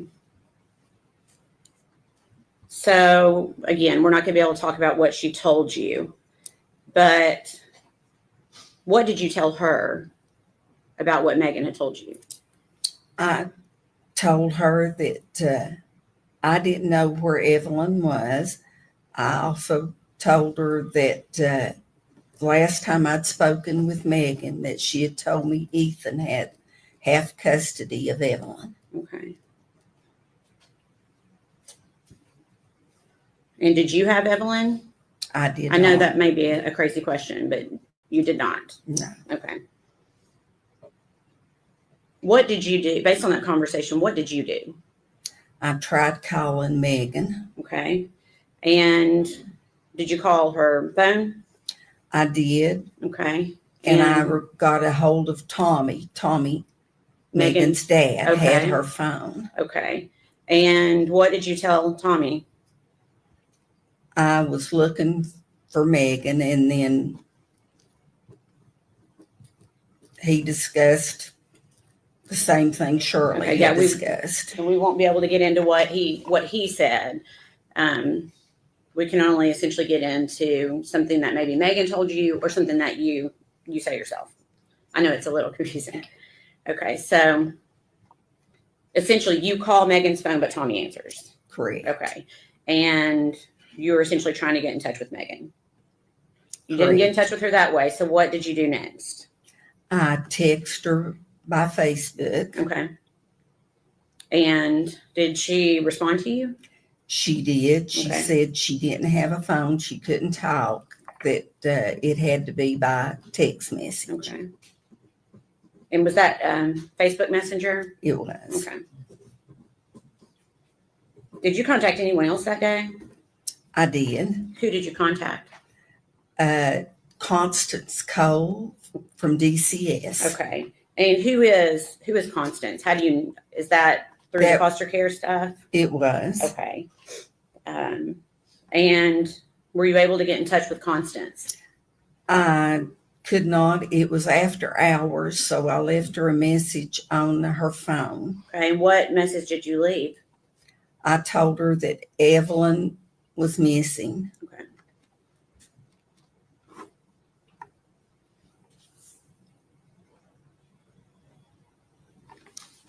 So when is the last time you yourself saw Evelyn alive? When she brought her to my home in September. September. And that'd be September 2019? Okay. Please answer any questions the defense has for you. Good morning, Ms. Scott. My name is Gene Scott. How are you? I'm fine. You? I'm good, thank you. I want to talk to you just a little bit about, you came to know Megan when she came into your care in foster care. That's correct. She was pregnant at the time. She was. Did you go to doctor's appointments with her, take her there and stuff? I did. Okay. How did her pregnancy go? Did it seem to go normal? It did. She was a little underweight, but she started putting on weight once she got there. Okay.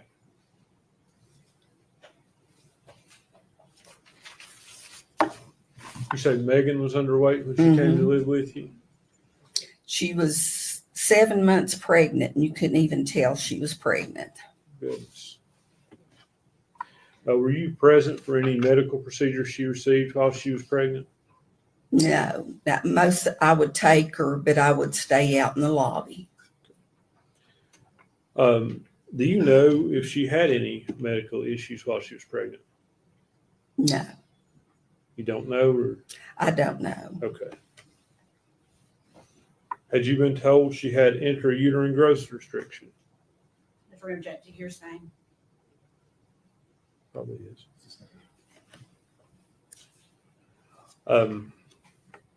So you didn't witness any procedures? No. I feel like you're wanting to say more. Well, I do know that she, Okay, don't. If unless it's something you know of your own knowledge, you can't talk about it. I appreciate that.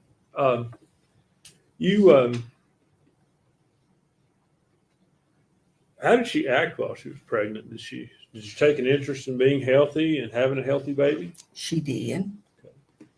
And I guess you were with her when she had the baby? I was. Okay. Did she seem to take to the baby right away?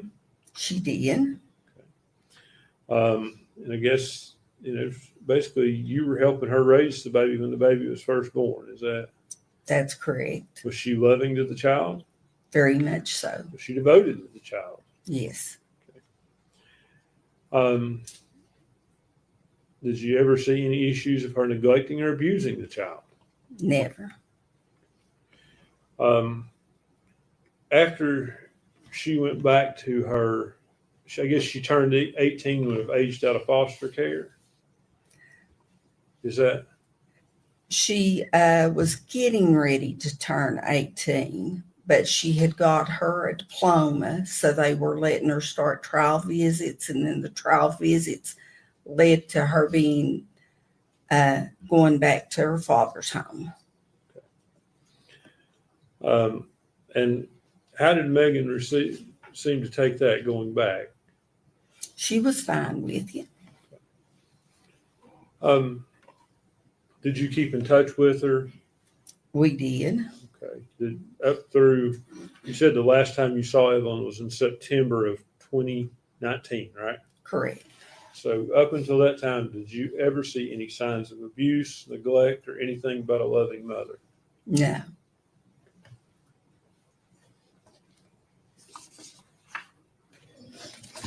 That's all the questions I have. Thank you, Ms. Scott. Nothing from the state. It should be released. From the state, yes. Yes, sir. Ms. Kite, thank you for your testimony today. You released from this being a man. Good.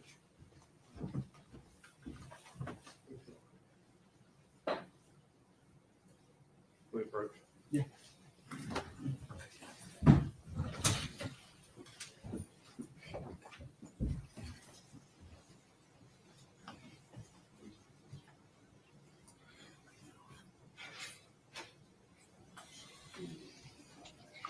I messaged you back, I think.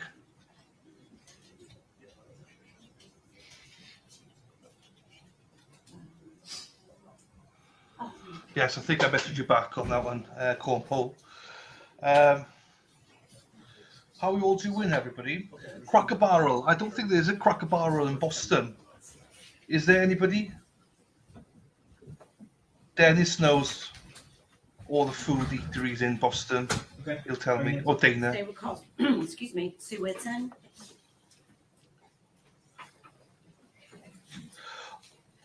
Oh. Hey, Corn Paul, I just seen your messages from like 12 minutes ago. I was actually typing back to you. So actually, yeah, ignore me.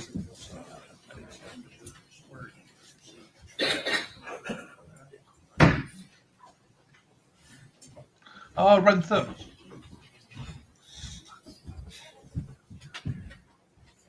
Raise your right hand and state your name for me. Sue Whitson. You solemnly swear or affirm the testimony you're about to give will be the truth, the whole truth, and nothing but the Yes, I do. truth. I need you to speak up.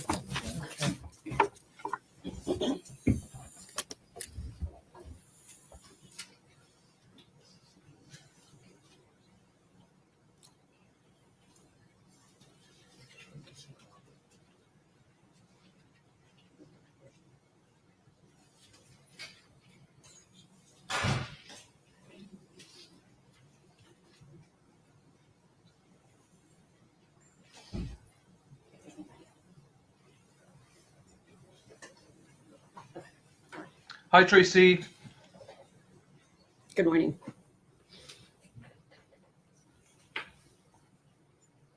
Okay. Your name is Sue Whitson. Yes. And is your last name spelled Whitson? Yes. Okay. Where do you live, Sue? In Elizabeth. Okay. And do you know Gail Kite? Yes, I do. Who is Gail Kite to you? She's my sister. Okay. And to your knowledge, has your sister taken in foster children through the years? Yes. Okay. And was Megan Boswell one of the foster children that came and lived with your sister for a while? Yes. And were you aware that Megan Boswell had given birth to a child named Evelyn? Yes. Okay. And were you aware that at some point Megan and Evelyn moved out of Gail's house and got their own place? Yes. Okay. And were you contacted by Megan to babysit Evelyn? Yes, I was. Okay. Do you remember how you were contacted by her? Text message. Okay. And did you actually babysit Evelyn Yes. for her? Yes, I did. Do you remember how many times? I think maybe 3 or 4. Okay. When you babysat, was it in your home or Megan's home? My home. Okay. So she would bring Evelyn to you in Elizabethton? Yes. Okay.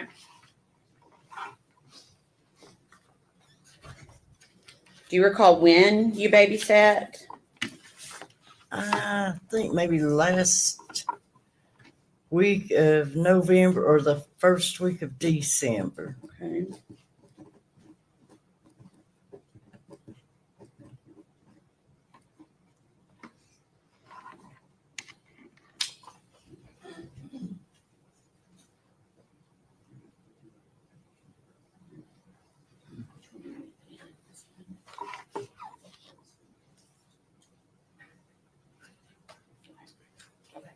I'll pass your document.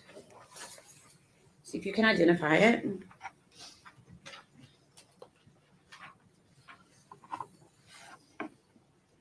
That's Evelyn. That's Evelyn. And is that a photograph that you took? Yes, it is. Okay. When did you take that photograph? I'm saying maybe about the second day I kept her. Okay.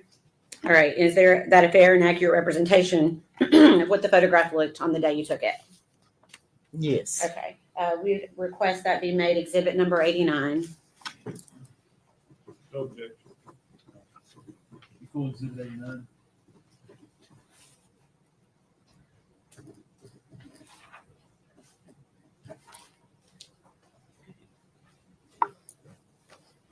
And permission to publish, Your Honor. Go ahead.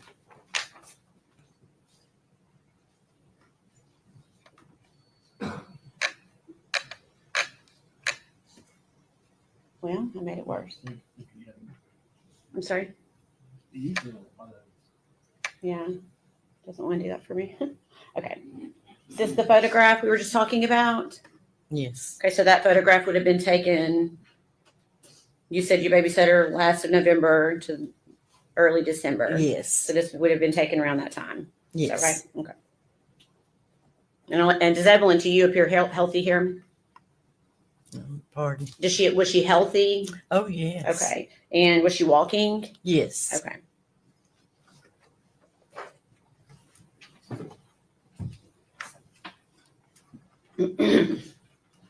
Do you remember the last day that you babysat Evelyn? Pretty much. Okay. Do you remember what time Megan picked Evelyn up that day? It was late that night, say maybe 10:30. Okay. And you may not recall, but do you recall the date? I'm not sure. Okay. Did Megan indicate that she needed you to babysit again after that day? No, she said that she wouldn't need me no more. Okay. And did she tell you that when she picked Evelyn up, or did she tell you that later? She told me later. Okay. So when she picked her up, did you think you were going to be babysitting again? Yes. Okay. When did you learn you wouldn't be? Maybe a couple days later, she got to where she wasn't bringing her. She just wasn't bringing her? No. Okay.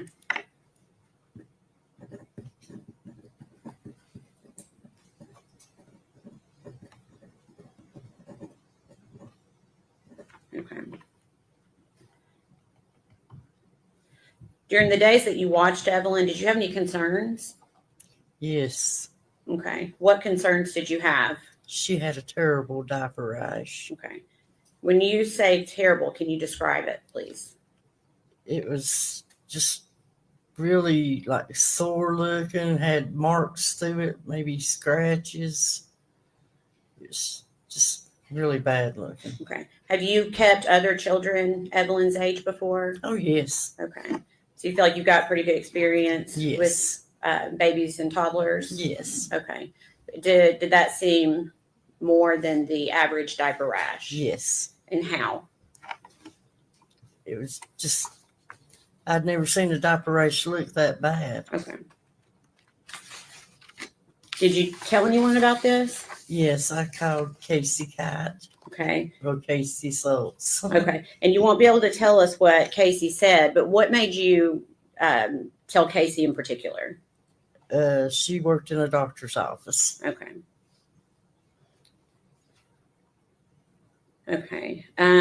When, for the days that you babysat Evelyn, was she clean and when Megan would drop her off? No. Okay. Can you tell us what Evelyn was like when she would be dropped off by Megan. She was dirty. She smelled like urine. I would give her a bath and clean her up. Okay. And was that every time that you babysat was like Yes. that? Okay. What about her clothing? Was her clothing clean? No, it was dirty. Okay. What about her face? Was her face clean? No, it was dirty. Okay.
Pass the document to you.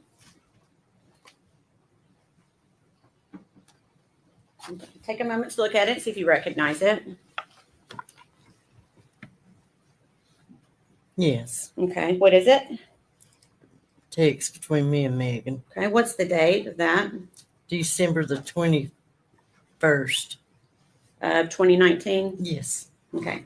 Is that a fair and accurate representation of the conversation between you and Megan on that date? Yes. We'd ask that be made exhibit number 90. No, sir. Full exhibit 90.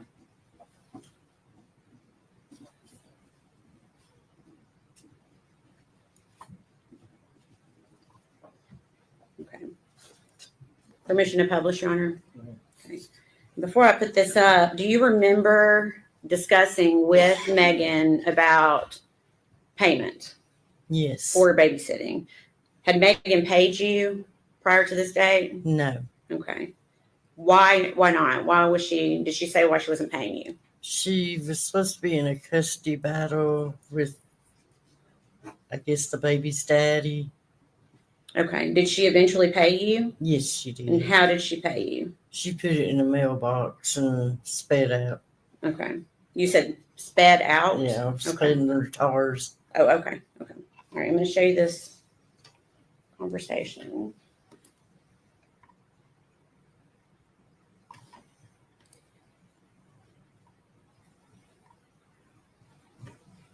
Yes.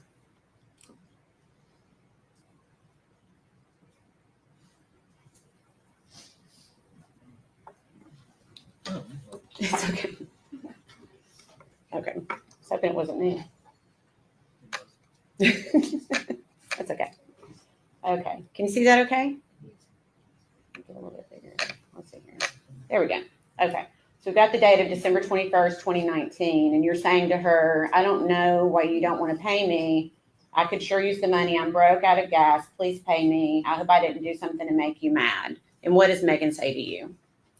She said, I'm sorry. My baby's daddy is taking me to court. I guess that's supposed to be a lot of problems lately. I'm on my way. I'll put it in your mailbox. Okay. And what does she say after that? Sorry, I've been crying, or I would have stopped and talked. I'm sorry. It took me so long. It just been a process, and he has temporary custody of her.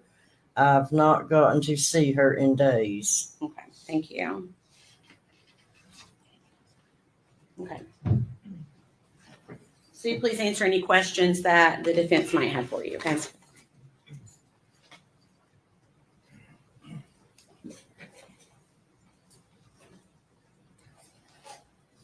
Good morning. My name is Gene Scott. How are you? How well did you know Megan? Not well at all. Okay. Did you ever interact with her when she was at your sister's home and was part of No. foster care? No. So how many times did you meet her? Maybe 3. Okay. And the picture you took, you said was the last time you kept Evelyn. Yes. When was that? In, I realize you may not have the exact date, but you know in the month? December, I think. Okay. Was it fair to say it was after Thanksgiving? Yes. And you remember the day of the week it was? I'm not sure. And there was some talk, testimony, you said Megan later after that had told you that she wouldn't need you anymore. Is that right? Yes. You know, was that a week, 2 weeks, 3 weeks? I'm saying maybe 2 weeks. Was it up around the time she paid you? Yes. She ultimately paid you, I think, for that babysitting in December. Yes. So around the 22nd, maybe. Does that ring a bell? I'm thinking it was maybe the last week. Up close to Christmas? First week of December. That's when you said that, okay. Oh, that's what I was supposed to. Yeah, I'm not quite sure. Not trying to confuse you, but your testimony was that you last watched her sometime in December. Yes. Okay. And then we've seen your text messages here. I think they were, can I withdraw the last exhibit, please?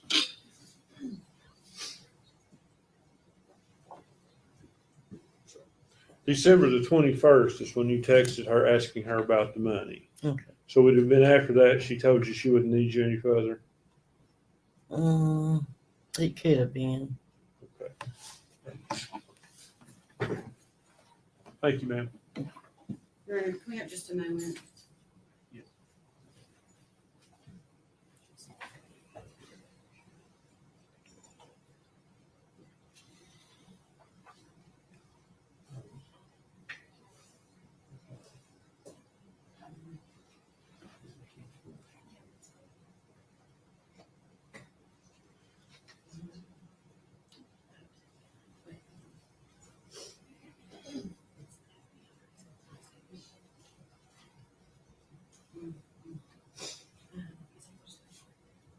We don't have any other questions, Your Honor. May she be released. Yes, sir. Ms. Whitson, thank you for your testimony. You're released from your subpoena, Mr.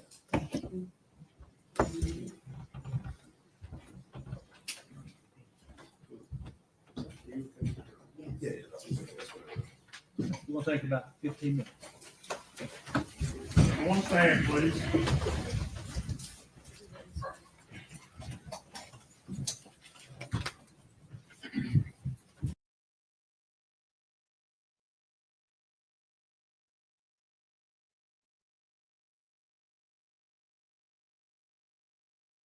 Okay, well, we've zoomed. And they're back. Hey, that's good. That's good zoom, isn't it?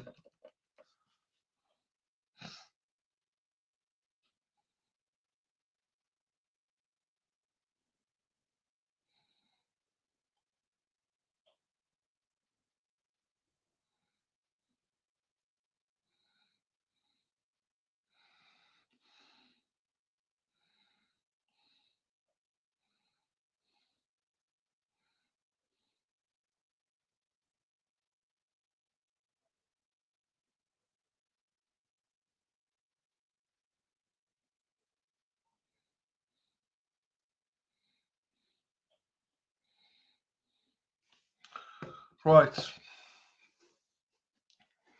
We are live. Judge is back.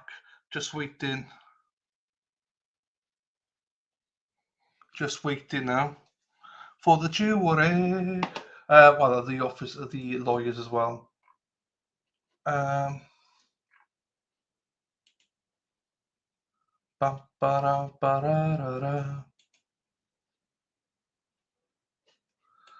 Okay, bear with me then whilst I do this.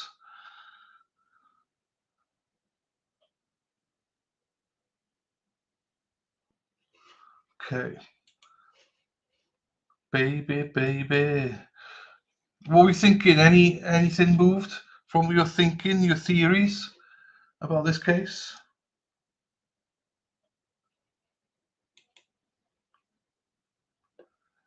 Are we still thinking she's a piece of shit? For those who've not seen it, I'll play it again. This is why we do it. This is why we cover it.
Here we go, people.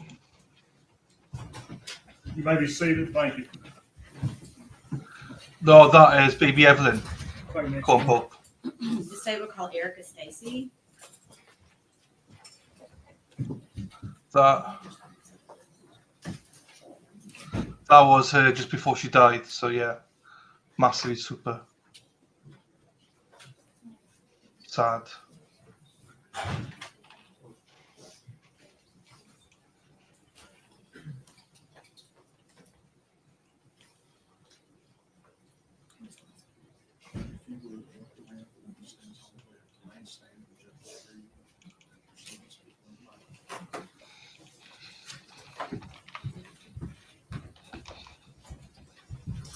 Raise your right hand, ma'am.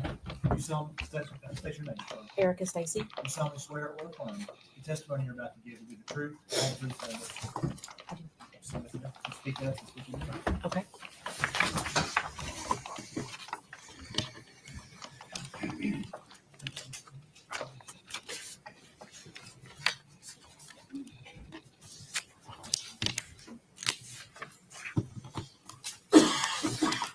You ready? Okay. Good morning. Good morning. Okay.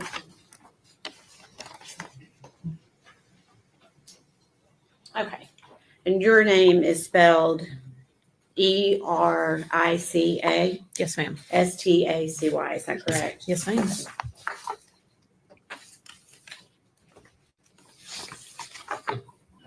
Miss Stacy, where do you live? Kingsport, Tennessee. Okay. And do you know the defendant, Megan Boswell? I do. How do you know her? She dated my son, Caleb. Okay. And do you remember when they dated? It was spring of 2019. Okay. Do you know how long they dated? 2 or 3 months. Okay. And during that time, did you get a chance to meet Evelyn? I did. Okay. Can you recall how many times you met Evelyn, like in person, face to face? It was a handful of times, probably no more than 10. Okay. Did you have a relationship with Evelyn? I feel like I did. Okay. What was your relationship like? I mean, I would see her when she would come to the house, and her and Caleb were hanging out. Okay. So, what city did you say you lived in? Kingsport. Okay, so she would come to your house in Kingsport. Yes. Okay. During those 10 times-ish that you said you thought that you had seen Evelyn in person, was Megan always with her? Yes. Okay. Was there any time that you saw Megan where you did not see Evelyn? Yeah, There but was- let me ask it this way. Before Thanksgiving of 2019? No. Okay. No, they were pretty much connected at the hip. Okay. So every time you saw Megan, you saw Evelyn? Yes. Okay. To your knowledge, personally, did Megan ever allow anyone to babysit Evelyn? Just family. Okay. Did you ever babysit Evelyn? No. Okay. Did you ever offer to babysit? Yes. Okay. So you said did you say they were together just a few months? Yes. Okay. When they broke up, did you continue your relationship I with did. Megan? And why did you do that? I wanted to help her. Okay. Did that include Evelyn? Yeah. Okay.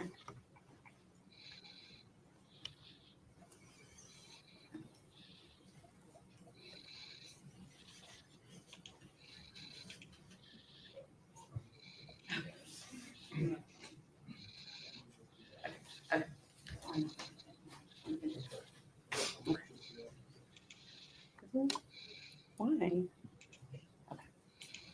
Okay.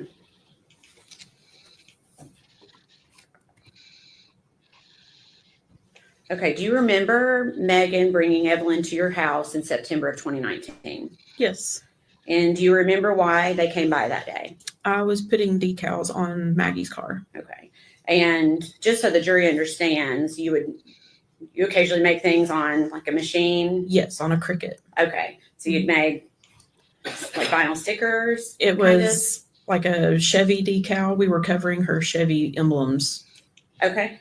And was Evelyn with her that day? Yes, that was the deal, that I wouldn't charge her for the decals if she brought Evie with her. Okay. And so you just said Evie. Is that what you would call That's what we called Evelyn? her. Yeah. Okay. And did you ever see Evelyn again after that date? Not that I remember. Okay. September 29th.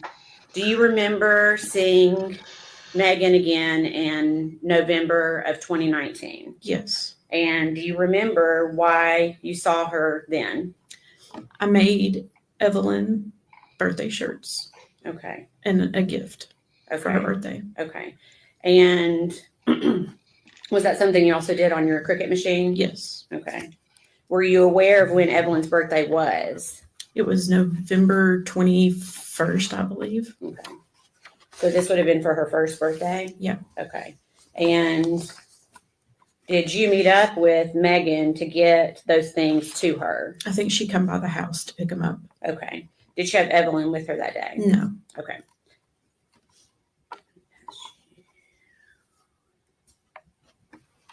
Can you go ahead and pass? Okay. Can we approach?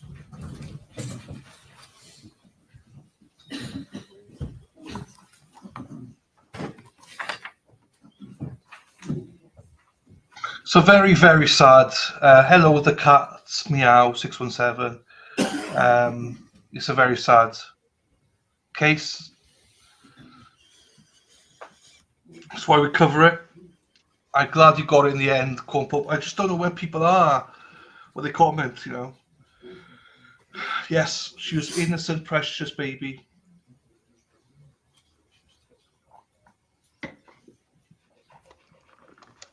Baby Evelyn. God rest your soul.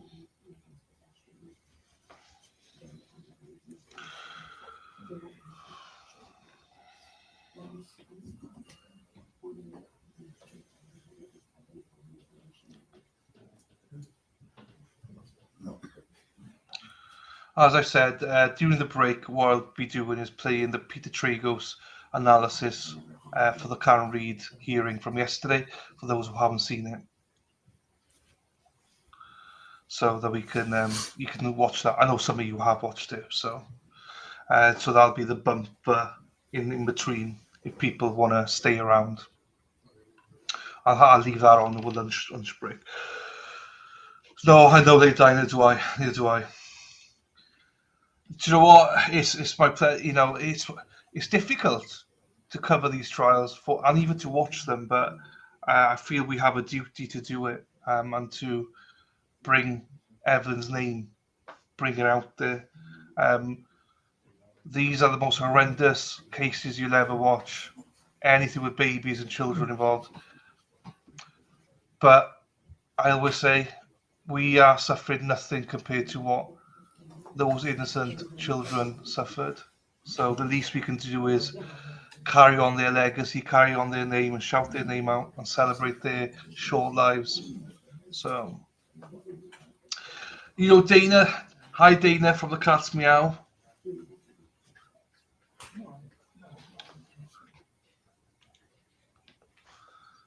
Not seen the huckster today yet, so the huckster's missing, which she's probably too cold to be on today. Again, shout out to Sarah P. I've still not heard. I must message her, see how her father's coming along. Please have her father in your thoughts, as he is currently suffering from cancer. And shout out to Daffy Dill. Rest in peace to Keith, her son, who died a few days ago. So rest in peace, Keith, as well.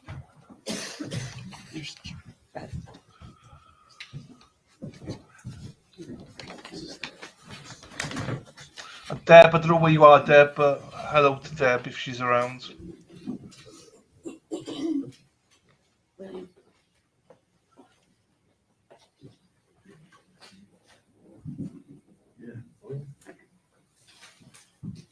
Okay.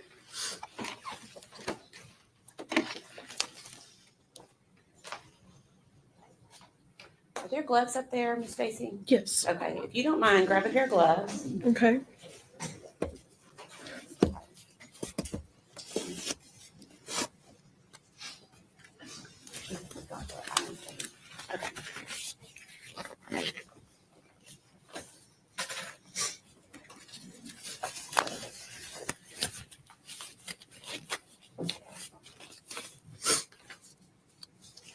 Okay, I'm going to pass up what has been labeled as piece of evidence that was Okay. in evidence with Sullivan County, okay? Okay. And the reason you need to wear the gloves essentially is to, well, there may be something, will the scissors work okay? Just be very careful when you cut the top of the package, just cut it across straight if you can, like. Cut it across right up here? Yes.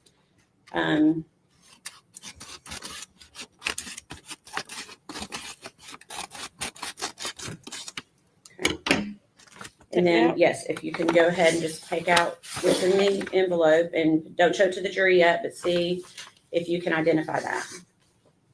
Yeah. Okay. Can you tell me what it is? It's the shirt that I made for Evelyn for her birthday. Okay. Your Honor, I guess at this point, we would ask for it to be made Exhibit 91. One moment. For identification.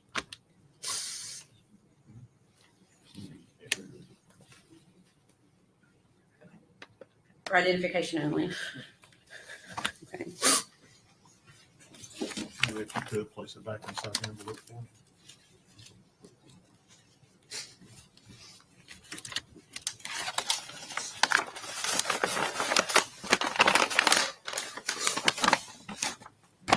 Thank you.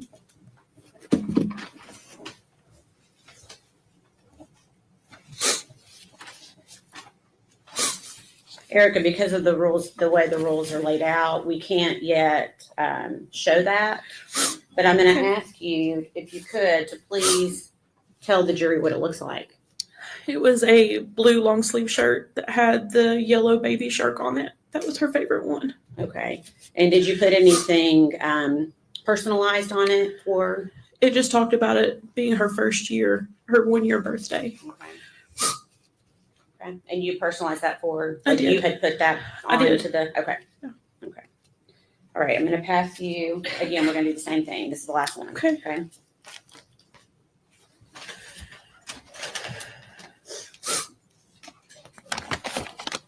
And again, just be, try to take care in cutting it, if you can.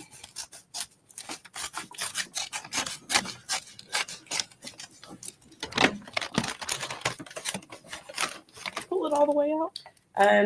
Yes, if you can identify it without pulling it all the way out, that's fine. We're just, I want to see if you recognize it.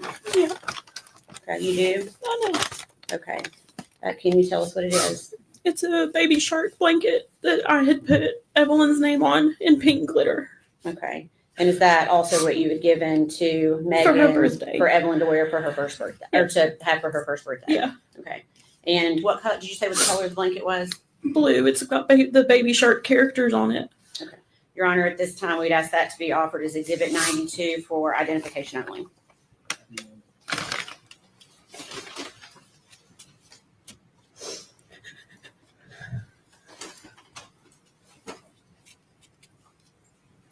So those two items, are those the two items that you gave to Megan before Evelyn's first birthday? Yes. And what was the purpose of those items? The shirt was to be worn for her birthday party that I was told was being planned. Okay. And then the blanket was the gift. The blanket was the gift. Okay, gotcha. Okay.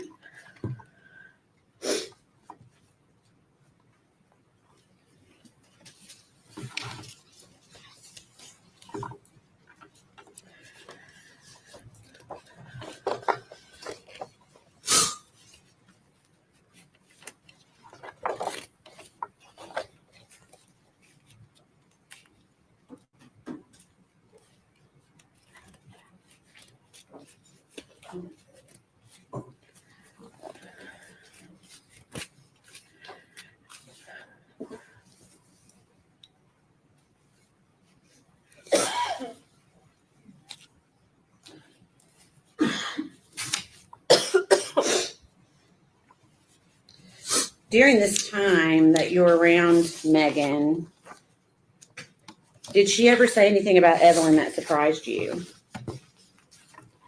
She would always say that Evelyn was mean as crap. Okay. And is that the word she used, crap? No, she would say mean as shit. Okay. Did she say that more than once? Yes. Okay.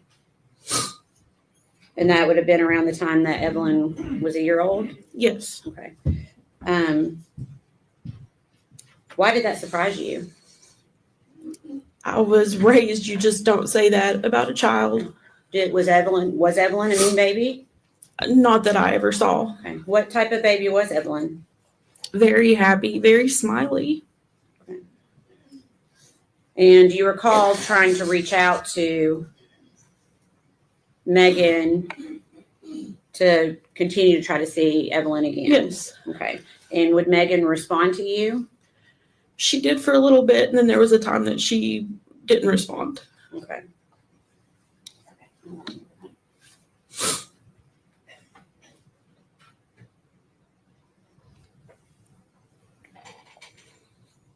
Did you buy Christmas gifts for Evelyn? I did. I bought gifts for Maggie and Evelyn. Okay. And did you reach out to? I did. Okay. And did she acknowledge when you reached out? She did. She was supposed to come by our house on the 24th. Okay. And did she come by? She did not. Okay. Did you see Megan again after Christmas? I saw her in January. Okay. So January of 2020? Yes. Okay. Where did you see her? Her and Hunter came to my church twice. Okay. And who is Hunter? Hunter was her boyfriend at the time. Okay. So she came to your church twice. Were both of those times in January? Yes. Okay. Did she have Evelyn with her either of those times? No. Did you find it strange that Evelyn was not with her? Yes. Why? Because anytime I saw Maggie, for the most part, Evie was on her hip. Okay. Did you ask Megan where Evelyn was each time you saw her in January? Yes. And what did she tell you? She told me she was with her father. Okay. And did you know what his name was? Ethan. Okay. Do you remember when you saw them at church asking Megan what Evelyn thought about Hunter, Megan's new boyfriend? Yes. What did she say? That they had not been around each other. Okay. Did you ask that question both times that you saw her? Yes. And what did she say? That they hadn't been around each other. Okay. When you saw Megan at church those two times, did she ever seem to be upset about Evelyn not being around? No. Can you describe her demeanor? She seemed happy. Okay. Did she ever verbally express worry for Evelyn or her safety? No. Okay. Did she give you any indication that anything was even wrong with Evelyn? No. Okay. at some point, did you learn that Evelyn had been reported as a missing child? Well, yes, detectives just showed up at our house Okay. wanting to know where I was. And I was on my way to Knoxville taking my daughter to an appointment. Okay. And is that how you learned that Yes. Evelyn was missing? Okay. Mhm. So not from Megan. No, Okay. So during the time that Evelyn's missing, did you see Megan Boswell again? I did. Okay. And do you remember where you saw her? I picked her up at the Walmart in Bristol. Okay. Do you remember what month that was? I do not. Okay. I want to say February, maybe. Okay. And why were you picking her up at Walmart in Bristol? She said she didn't have anywhere to go. Okay. And I thought maybe she would talk to me if it was just me and her. Okay. Because you felt like you had that kind of relationship? I did. Okay. What was your purpose in talking to her that night? To see if she could tell me where Evie was, who had her. Okay.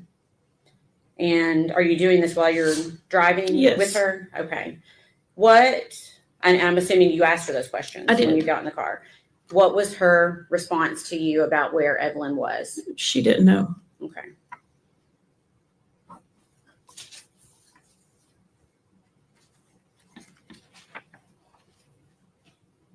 Did she ever tell you, did she mention Ethan? Because she told you about Ethan before. Did she mention Ethan that day? It was that Ethan had her. Ethan had quit answering her calls, her text, wouldn't answer the door. Okay. What was her demeanor in the car that night? Emotionless. Okay. Can you tell me what you mean by that? There was nothing. Like most answers were, I don't know. And there were no tears. There was no frantic, what I think I would have been had my child been missing. There was none of that.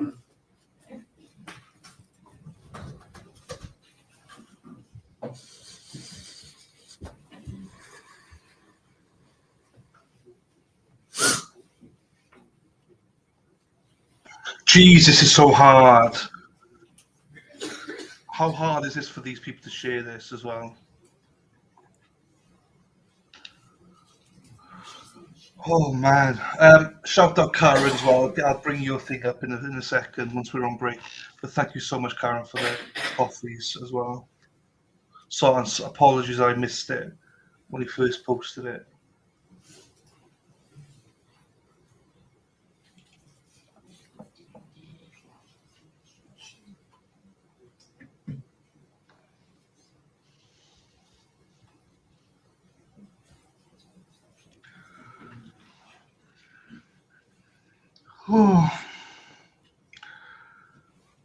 A lot of you commented yesterday about these witnesses show more compassion and everything than what the defendant does, I think, based on the interviews and stuff like that, you know. So, man.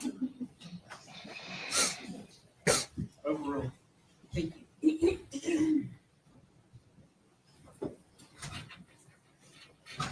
Just to clarify, and this is after Evelyn had already been reported missing. Is that Yes. right? Yes.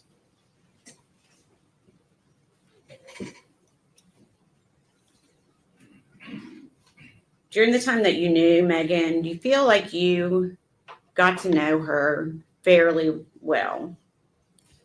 As best as I could. So that would be from the time she started dating Caleb. Mm-hmm. Okay. And you said that was in spring of 2019. Is that right? Yes. Yes. Did you see Megan on the news interviews that she gave? I did. Okay. Did you watch those interviews? Of course. Was the Megan that you saw in those television interviews the same Megan that you knew? No. How was she different? It almost seemed rehearsed, practiced. She just. Okay. I don't know how to describe that. Okay. We can stop with that.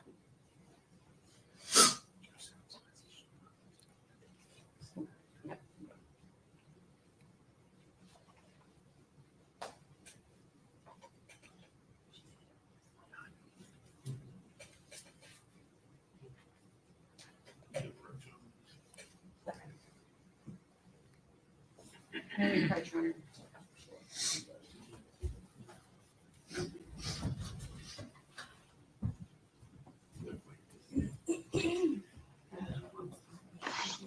I've never seen a trial with so many sidebars.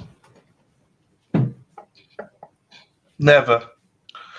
You're right, my goodness. I mean, any witness we've seen so far, I think, could have taken care of that baby, or baby Evelyn.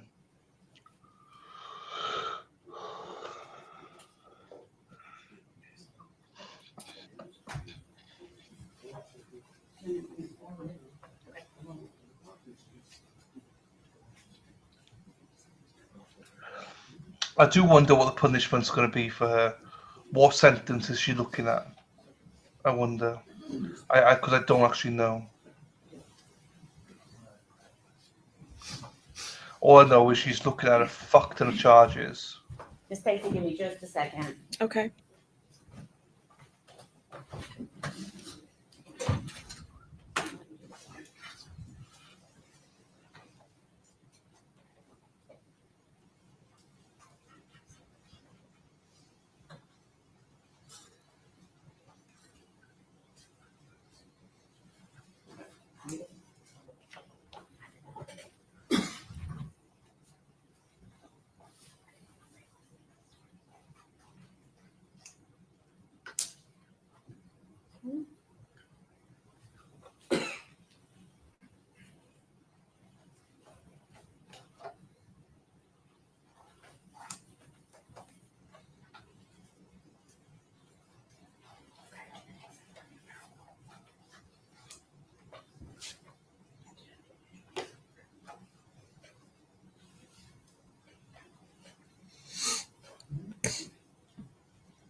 I'm going to pass you 2 papers.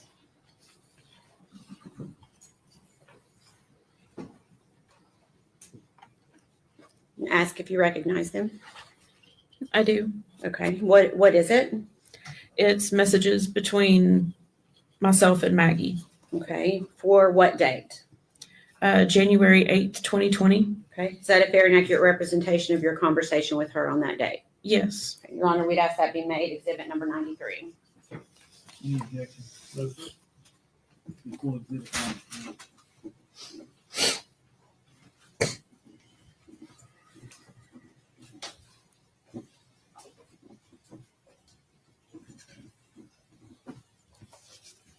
Thank you. Okay. Permission to publish?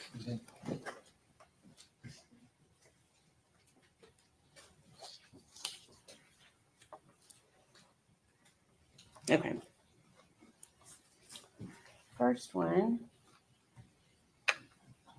You stated, I've been worried to death about you. Are you okay? Why did you send that message?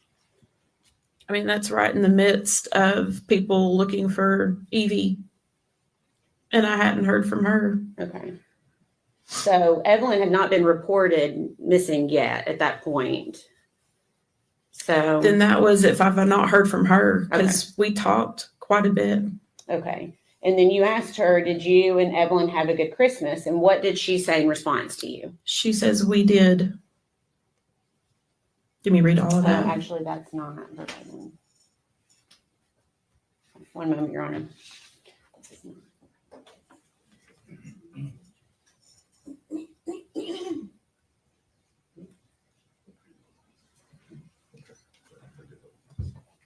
We approach.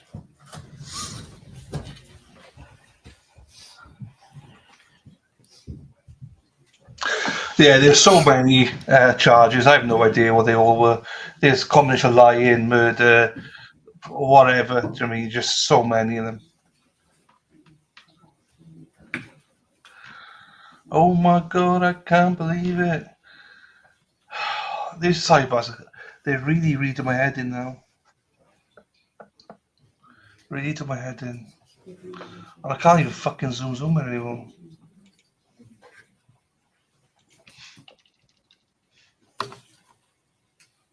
Abuse of a corpse is one. There you go. Yeah.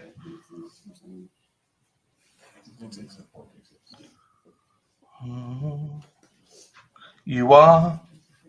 Do you know what, Lady Di? You are my fire, my only desire. Only joking. Only joking.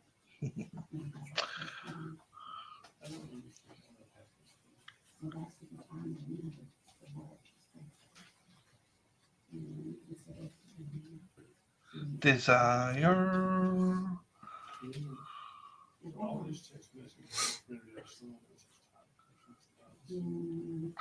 Lady Di, by the way, Moon Goddess, sorry, came in and did say thank you for the membership. I did say it was you, so in case you missed it, Lady Di, because I know you were on a call. Hello to you, Daffodil. How are you, my darling? How are you? Hope you're doing as well as you can do in this situation, Daffodil.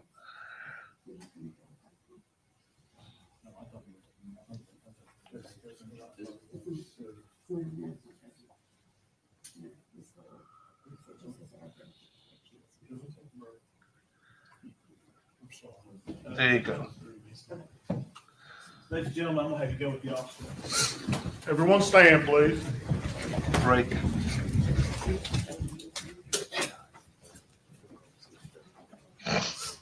She was excited as well.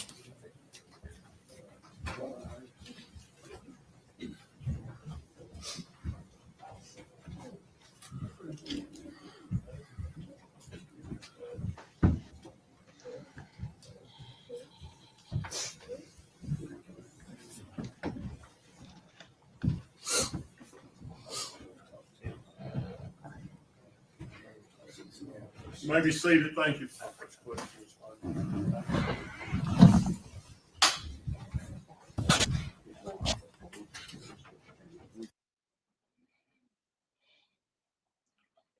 Do not mute, Fuff.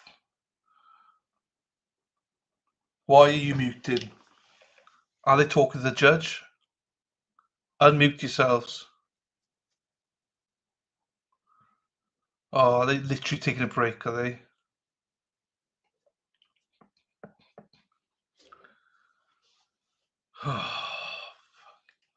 This tries hard.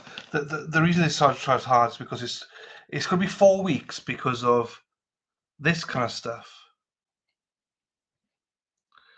Get it together, I know. This is why it's going to be a long trial. It's not smooth. And now, don't get me wrong, I understand it's complex as well. I do.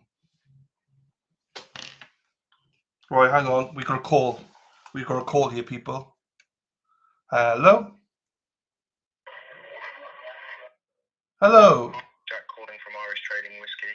I'm in the process of sending you out our free whiskey investment guide to show you how our market is yielding up to 14% per annum, completely tax-free. Happy Before days. I can do so, I just need to ask you a few basic questions Go on, to then. ensure we get the right information sent out to you today. I Go. trust that is okay. Yeah. Is this the first time you have looked at the whiskey? Is this the first time you have looked at the whiskey market, or have you looked at it before? Oh, never. First time.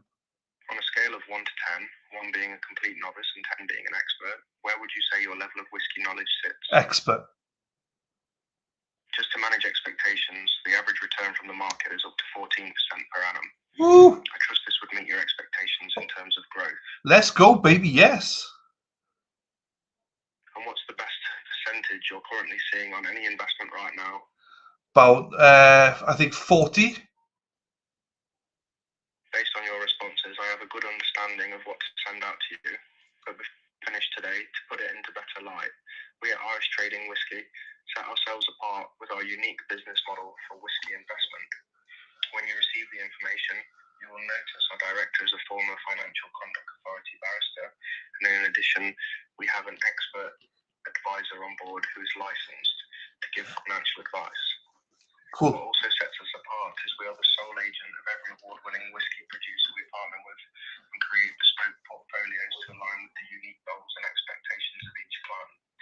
You don't have to just take our word for it. We invite you to contact any whiskey producer we recommend to you to back up and support everything we say. Mm-hmm.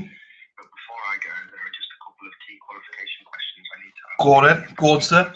Let's go. The average hold time in the market is 3 to 5 years. Okay. Would that suit your current investment strategy? A bit of a longer one, I am. 10 years minimum. So what you're saying is, you've heard so far, if it was a shorter advised hold, you could very well be interested, yes. No, I just said longer. Longer. The bigger the better. That's what they tell me. The bigger the better, sir. 3 to 5 years is the minimum hold time we recommend for the market. Longer hold times are much better. Yeah. The longer you hold, the more capital appreciation you will see. Yeah, I just said bigger the better. I'm told bigger is better. Into the market is £5,000. Is that something you could be liquid for? 5. If you wanted to. Let's do 7. Let's do 7. 7.5. 8. Lastly, with up to 14% per annum in mind, if we show you that over the next 3 to 5 years, will that give you the confidence to use us moving forward? Yeah. Happy days. I understand. And are you happy for us to send out the information today? Oh, but please do so. Once you receive the information, please take some time to go over it. I would invite you to do your own due diligence on the market, as there is plenty of information in the public domain. What would be the best email address to send the pack out to? The best email address would be I love, you got it? ILOVE TITTIES at gmail.com. Thank you for taking time to speak with me. I didn't fucking finish it. He fucking hung up on me, the prick. I didn't get a chance to say I love titties at gmail.com. You didn't? He hung up on me.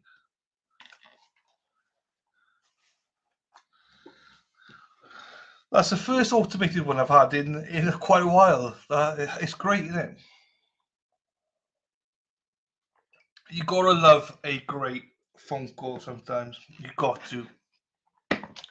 I'm glad you. I love titties at gmail.com. I'm glad you enjoyed it. I know in the environment we are, it's tough for the trial, but we've got to be a little bit light-hearted, don't we? A little bit light-hearted in the sense of, where we are in our environment. Thank you, everybody. I'm glad I could entertain for a little bit. They are hilarious to mess with. Oh.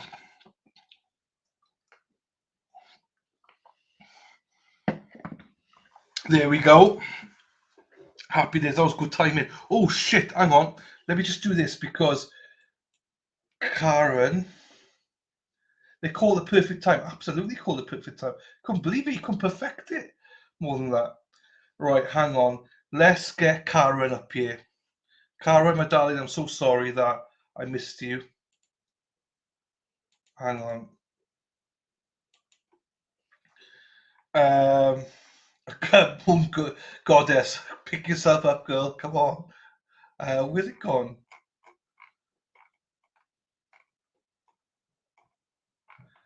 Here it is.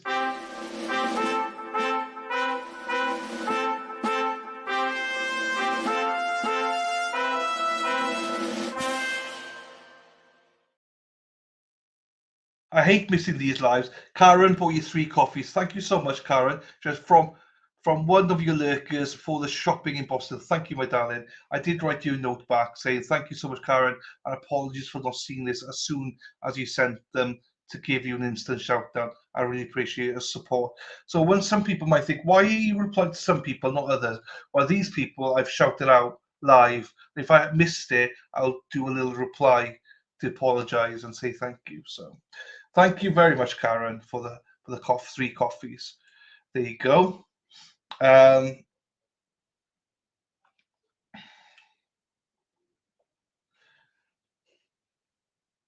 These are, yeah, you're right there. Yes, I do like them. They're very clever how they do it. They're very good.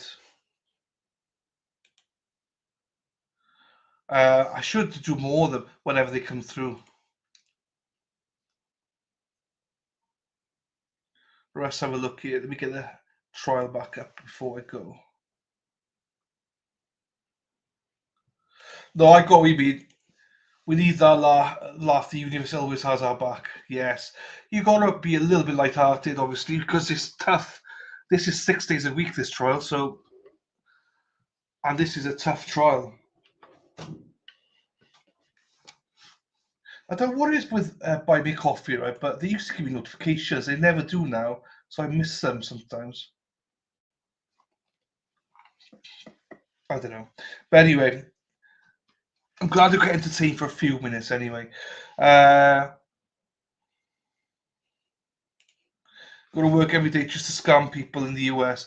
I wish there was a way to shut them down, like huge buildings. It's unbelievable, isn't it? You know, it's not just obviously the US, it's everywhere.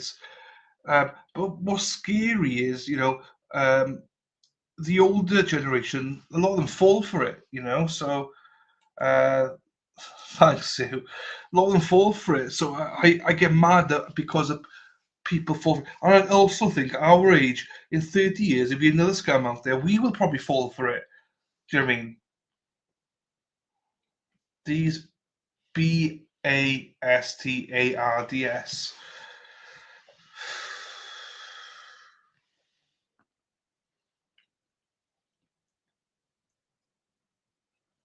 Paco 2 carbon cases discounted. Hey. It does upset me. It does upset me to hear, you know, even tell my parents now, like, be careful where you click, don't click, because they get messages and like, I don't remember buying a package, but don't click on it, for fuck's sake, don't, you know, and it's really hard. Luckily, they normally check, but still, if you're the older generation, it's quite scary when you get a call saying you owe this amount of money, or, you know, if you sign up to this, then we can give you this, and I don't like it. So we will always mess about with them. There are some that obviously I know legit people that do try and, you know, sell for sales, government sales, but they're few and far between. Few and far between. I also have messages and emails too that you do not even have to click on. Just open the text and it gets everything. You see, they're developing all the time.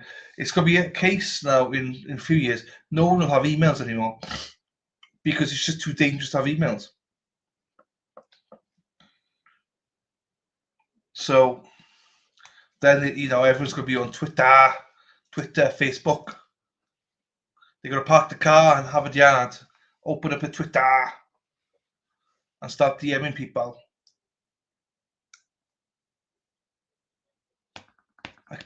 I just, every time I got this stance, I always look at Dennis's junk. Like, I should put myself on that picture, but Dennis is taller than me, so I had to put him on there.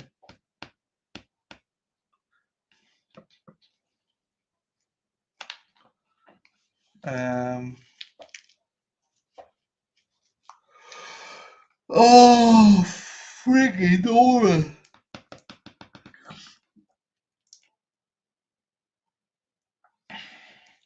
Sean Ryan, ethical hacker, definitely must watch. There's a lot out there. Yeah, there's a few out there. I love watching.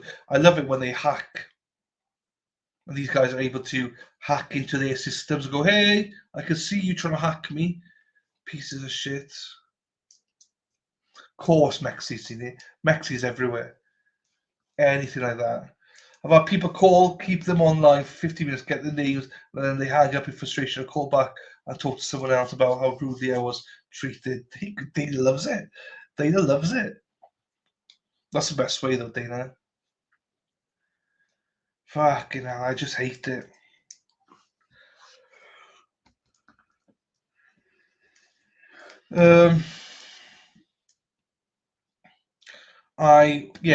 You and Lady Di and Mexi, you're both a little bit weird like that.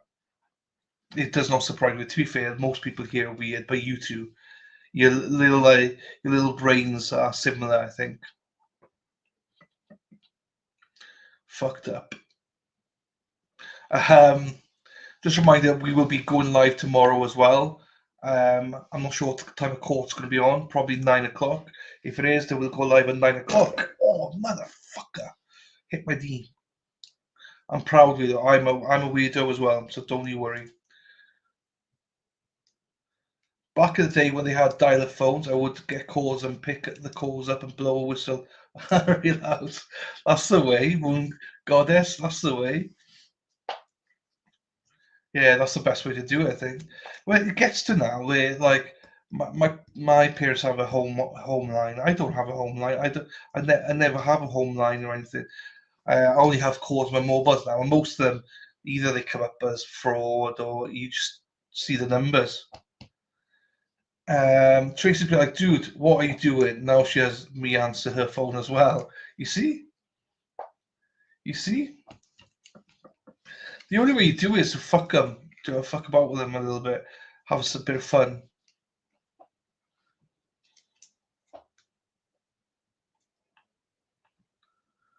Especially when you know when they want those cards, you know, the shop cards that you get, and they're like, oh, go to the store and get these scratch cards that we can get money for Apple and stuff like that. So, all right, yeah, I'll take you in the car with me. You go for a drive. Yeah, it's about an hour away, so come with me for a drive for an hour. And then you pretend to get him and you start giving out the numbers. I get so pissed off when it doesn't work. Oh, okay. The jury's messed up. Yeah, my parents are the same number. They won't change it. No way. I was like, you don't need it, but just in case. Just in case. You never know.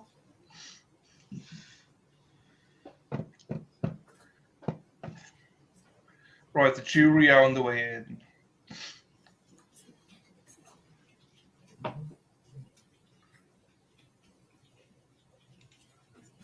I can imagine. I can imagine. Worst what I think I've done is me and my mate were here and they wanted to hack into my laptop. And in the end, my mate said, yeah, but this iPad doesn't work. It doesn't work. You got an iPad? Yeah. Fucking motherfucker, I've been here for an hour and a half.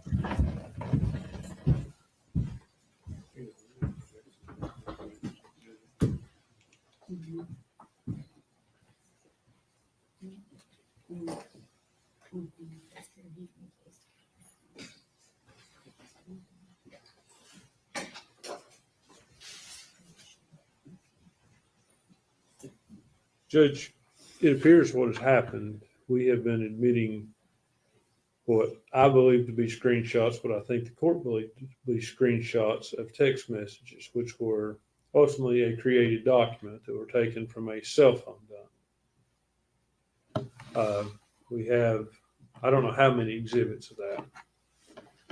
Notice that on the last one, that exhibit, it came in admittedly without objection because I thought it was a screenshot of the cell phone dump. Or a screenshot, not of the dump itself, but of a screen. It's screenshot. When the last exhibit was published to the jury, it contained a note that Mr. Horn noticed and led to our objection that contained a note made by the district attorney's office. It's already been up on the screen and published to the jury. I have concern now that all of these documents, and I have concern that there could be other errors that we haven't caught. At this point, I'm going to move the court for a mistrial.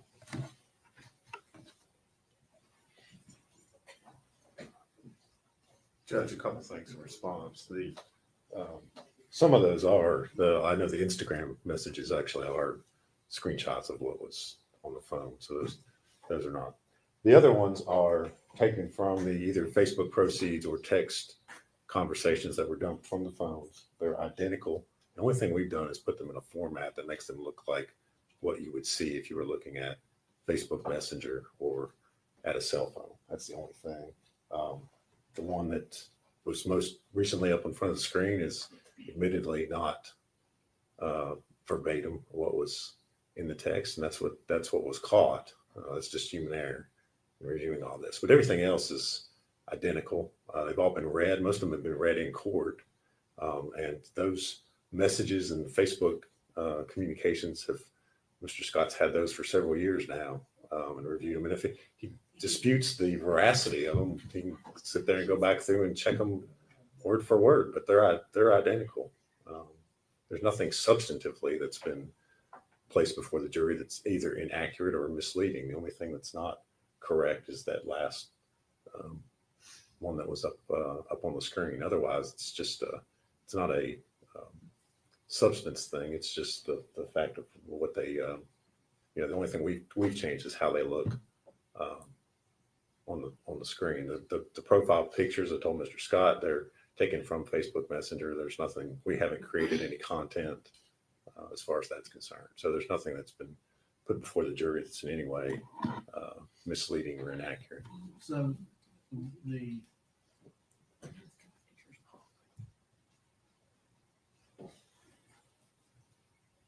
raw data was from the cell phone. Correct. From the forensic extraction, yes. Correct. And those were placed in, basically, you made a demonstrative Correct. evidence.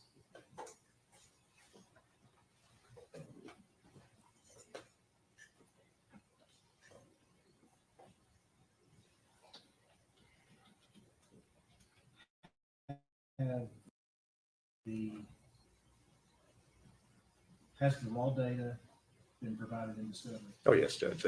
That's been provided. They've had that for years. And the demonstrative.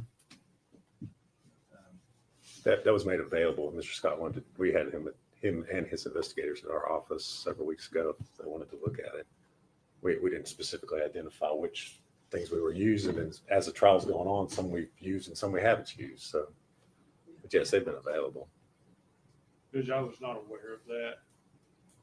We did meet with Mr. Harper and Ms. Massengill. They're very kind to have us up there, but you have to understand, we talked over generally what data we had.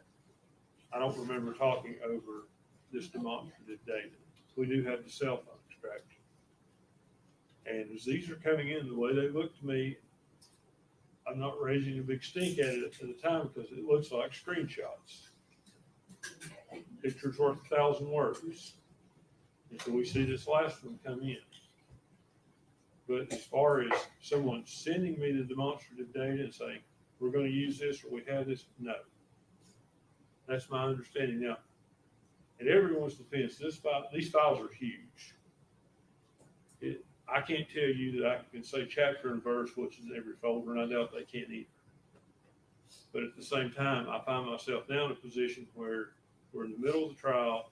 It would be near impossible to go back and compare all of these documents. I don't think there's, Judge, if you want me to, I don't think it'd be that difficult for us to pull these messages from what they come in Facebook. And I mean, if you want to compare them, we can isolate those. I don't think that'd be difficult at all. I mean, it's not that many messages that have been admitted at this point.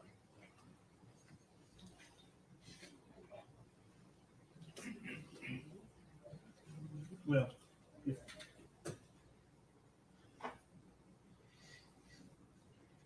since the raw data has been given, I'm not going to bring this trial because of the discovery. Now, I think if the extractions hadn't been provided, I would have to.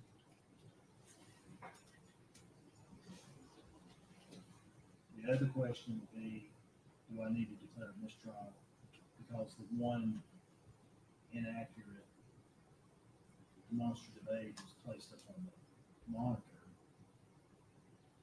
And I will note that part of that message was not read to the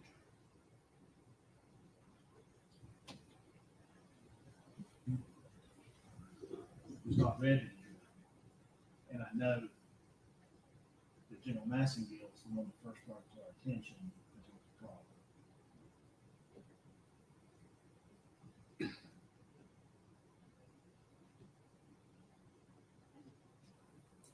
So I'm I'm not going to order a mistrial at this time for that. I will give a curative instruction that if any of the jurors read that last bubble for the few seconds it was up there, but to put that out of the mind and you're not to consider what was there.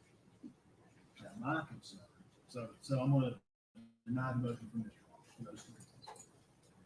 I don't find that there's manifest necessity to mistrial case. Now, going forward.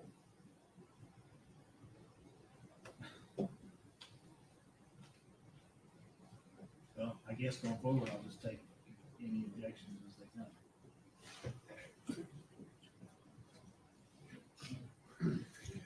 Since I can't give any advisory opinions.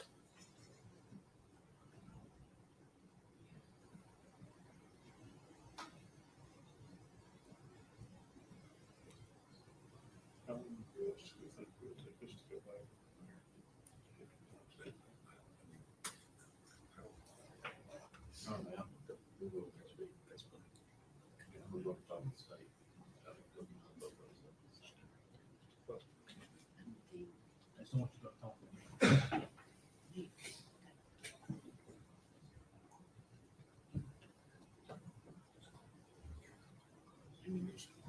Well, I don't ever take that long. A couple hours probably.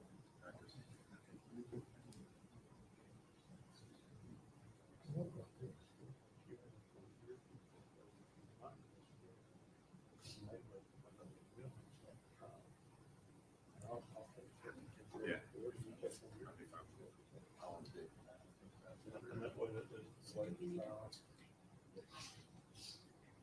Yeah, well,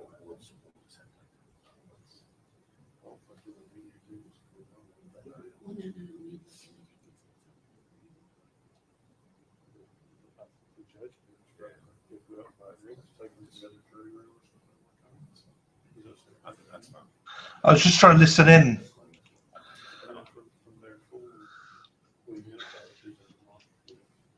They're saying that it'll take a few hours to go through everything.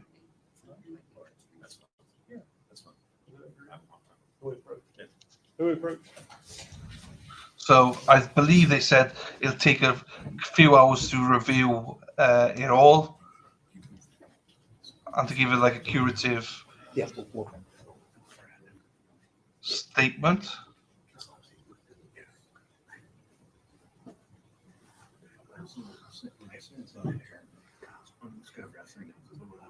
I just think there's so much fuck ups here. I get it, it's a big trial though. I do get that. It's hard to get right, I suppose. But this is what annoys me about trials. It's like, if you're not ready, why are we rushing it? I know it's been 4 years, but it doesn't seem that they're ready for this trial. Again, a lot of attorneys have got different other trials on as well, so it is hard. They've had 5 years, but they're not prepared. Do you know what I mean? So I don't. This is why I don't. This is why I don't like Karen Reid go to trial, because they're not prepared, and that's been 3 years. You know, and both sides are still looking for evidence and being given evidence, and I don't like it. I don't like it. He didn't give a mistrial this time, he said, but they're going to have to spend time to go through all the messages and stuff. So I'm not sure if we're done for the day or if we're going to be done for the afternoon and then come back. Sorry, morning, come back in the afternoon.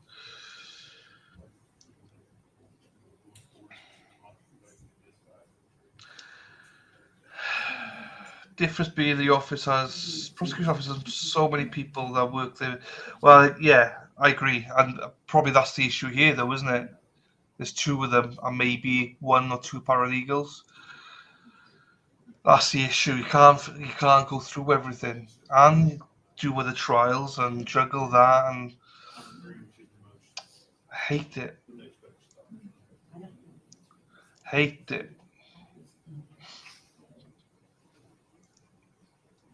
Hate this shit, man. Now, as it happened, I think this was a piece of shit, so it doesn't really matter. But for other ones, too many Chiefs, not enough Indians, absolutely. There's that as well. Ego-driven. And most trials, look at Alec Baldwin trial, they find stuff out during the trial. Do you know what I mean? So a lot of these trials, they wing it. Look at the Matt Moore trial. He said his attorney never spoke to him about the trial. She just went off what was in discovery. It's like, what? You don't even speak to me before the trial. She said, no. Yeah, I don't think they will end, though, Lady Di. I don't think they will end. I think they'll be back, like, after lunch or something.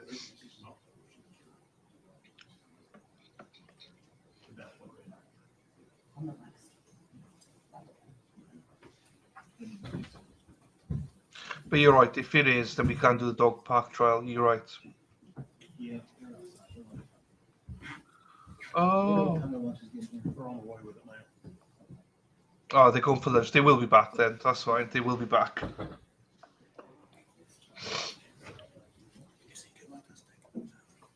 Oh, let me double check.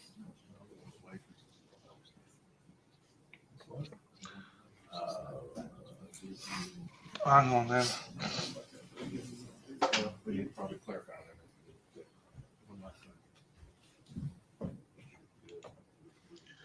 What's it called? Well,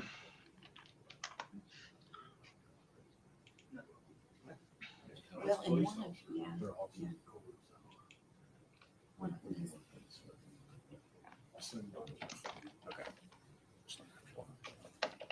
So let them start that at 1 o'clock. Now, you need to go through them over lunch, pull out. Yeah. You don't need to take them off, just pull out the screenshot. Yeah.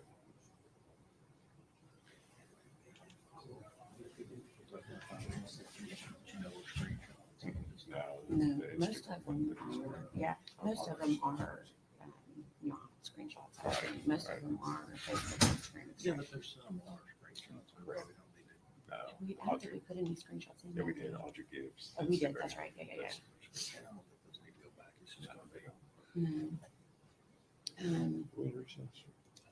Are we in recess, Judge? We will be in recess till 1 o'clock. Top of the morning to you. Good night, dance. Top of the morning to you. Go. Right, what are they doing now then?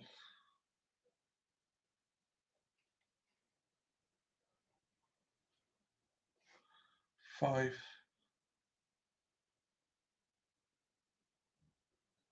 Let me have a look here. Hang on. Do you know what I'm going to do, people? Because this is just too slow for me. What we're going to do is this, right? I'm going to start. We're going to cover this, but I'm not covering it today. No, recess until 1. Recess till 1. So what I'm going to do, people, is this. I am going to show the afternoon session tomorrow. I'm going to do it tomorrow. So we can zoom it. And then what it means is for the Saturday stream, I can zoom it. Does that make sense? So we can do, for tomorrow, we'll have the afternoon session and all day tomorrow, zoom through it. It just means we can hit it all in one day. So when all these sidebars are happening, we can skip them because it's doing my head in at the minute. But I'm not going anywhere. What I'll do is, because Lady Di is desperate, is I will stream the dog park murder trial. I know, fuck Dana Leonard. Fuck you, Dana. I'm joking. I love Dana. Parky. I can't, this is, and also this afternoon they might have to delay it again. Fucking, I can't be asked. So let's do the dog park murder trial. We'll play it at 1.25 and we'll zoom it, and then I'll play the rest of this then tomorrow. So that means I need to create the new stream. So bear with me whilst I create a new stream. I hope you can do that for me. Yes, the dog park murder trial. Yes, let's do that. Let's do that. We can zoom that, and I'm creating the stream now. If people don't know what's going on, just follow me. Just follow me. We'll watch the rest of it tomorrow. No worries, Leslie. You replay or just come and join us if you want. Dog park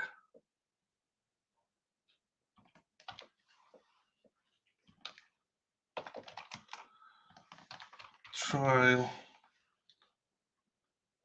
Public, right, I need to do this now, like this tonight.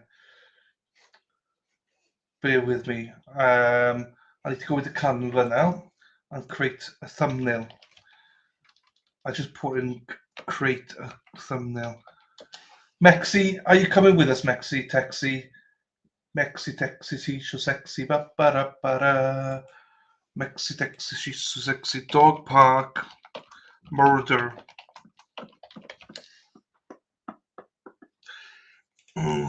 Images.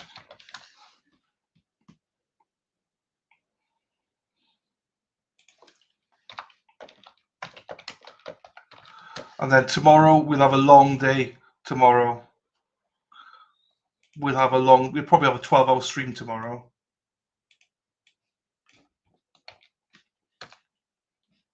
We'll probably have a 12-hour stream today as well.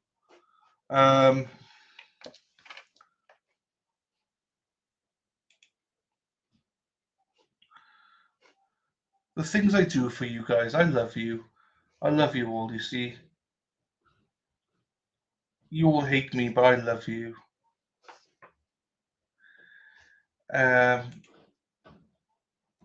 Open, make a copy, open it.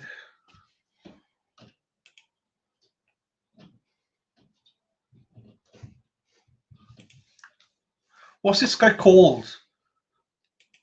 Lady Di, because you're the one that's, you know.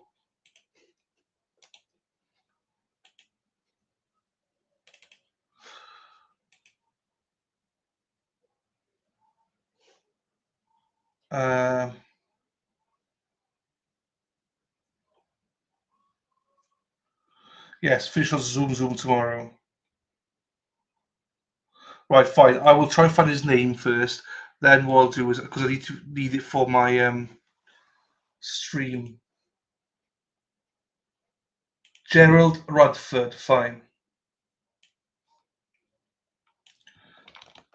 I will play the whole thing today, so we're gonna be all night long, all night, all night, all night long, all night, all night. Is it Florida? It's Florida, isn't it?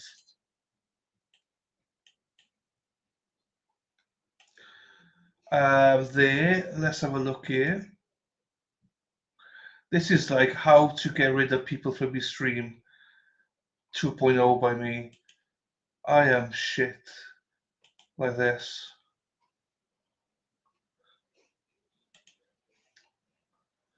Gerald Rutford.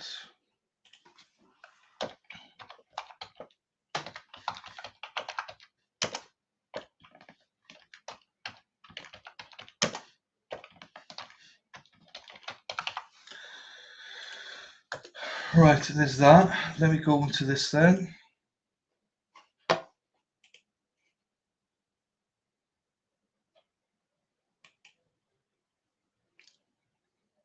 So, because what I'll do is, for those who are still here, I don't imagine there's that many people still around, but if you are here, I can zoom us then to go over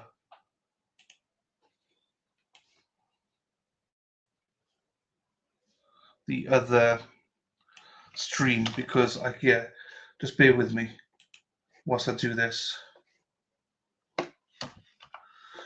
Then copy that, share this. Creating a new stream isn't that hard, but it's just thumbnails and it's this and that and the other. It takes forever. Description boxes, all that malarkey. And we'll go live at 5, which means we're going live right now, really. We're going live. We're going live to the house to party. Come on. We're going live to the house to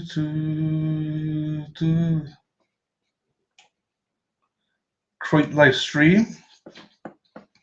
Right, bear with me because I need to now go into the back end. Oi, oi. You want to fight for your life. Da, da, da. Right, let me customize it. Customize. Redirect from this one into this one. Save. Happy days. Go back to that one. Go back to the start. Do that on subscribers only. Customization, subscribers only. Save. Monetization. On. Let YouTube decide. There. Save. And then I think we're all set, people.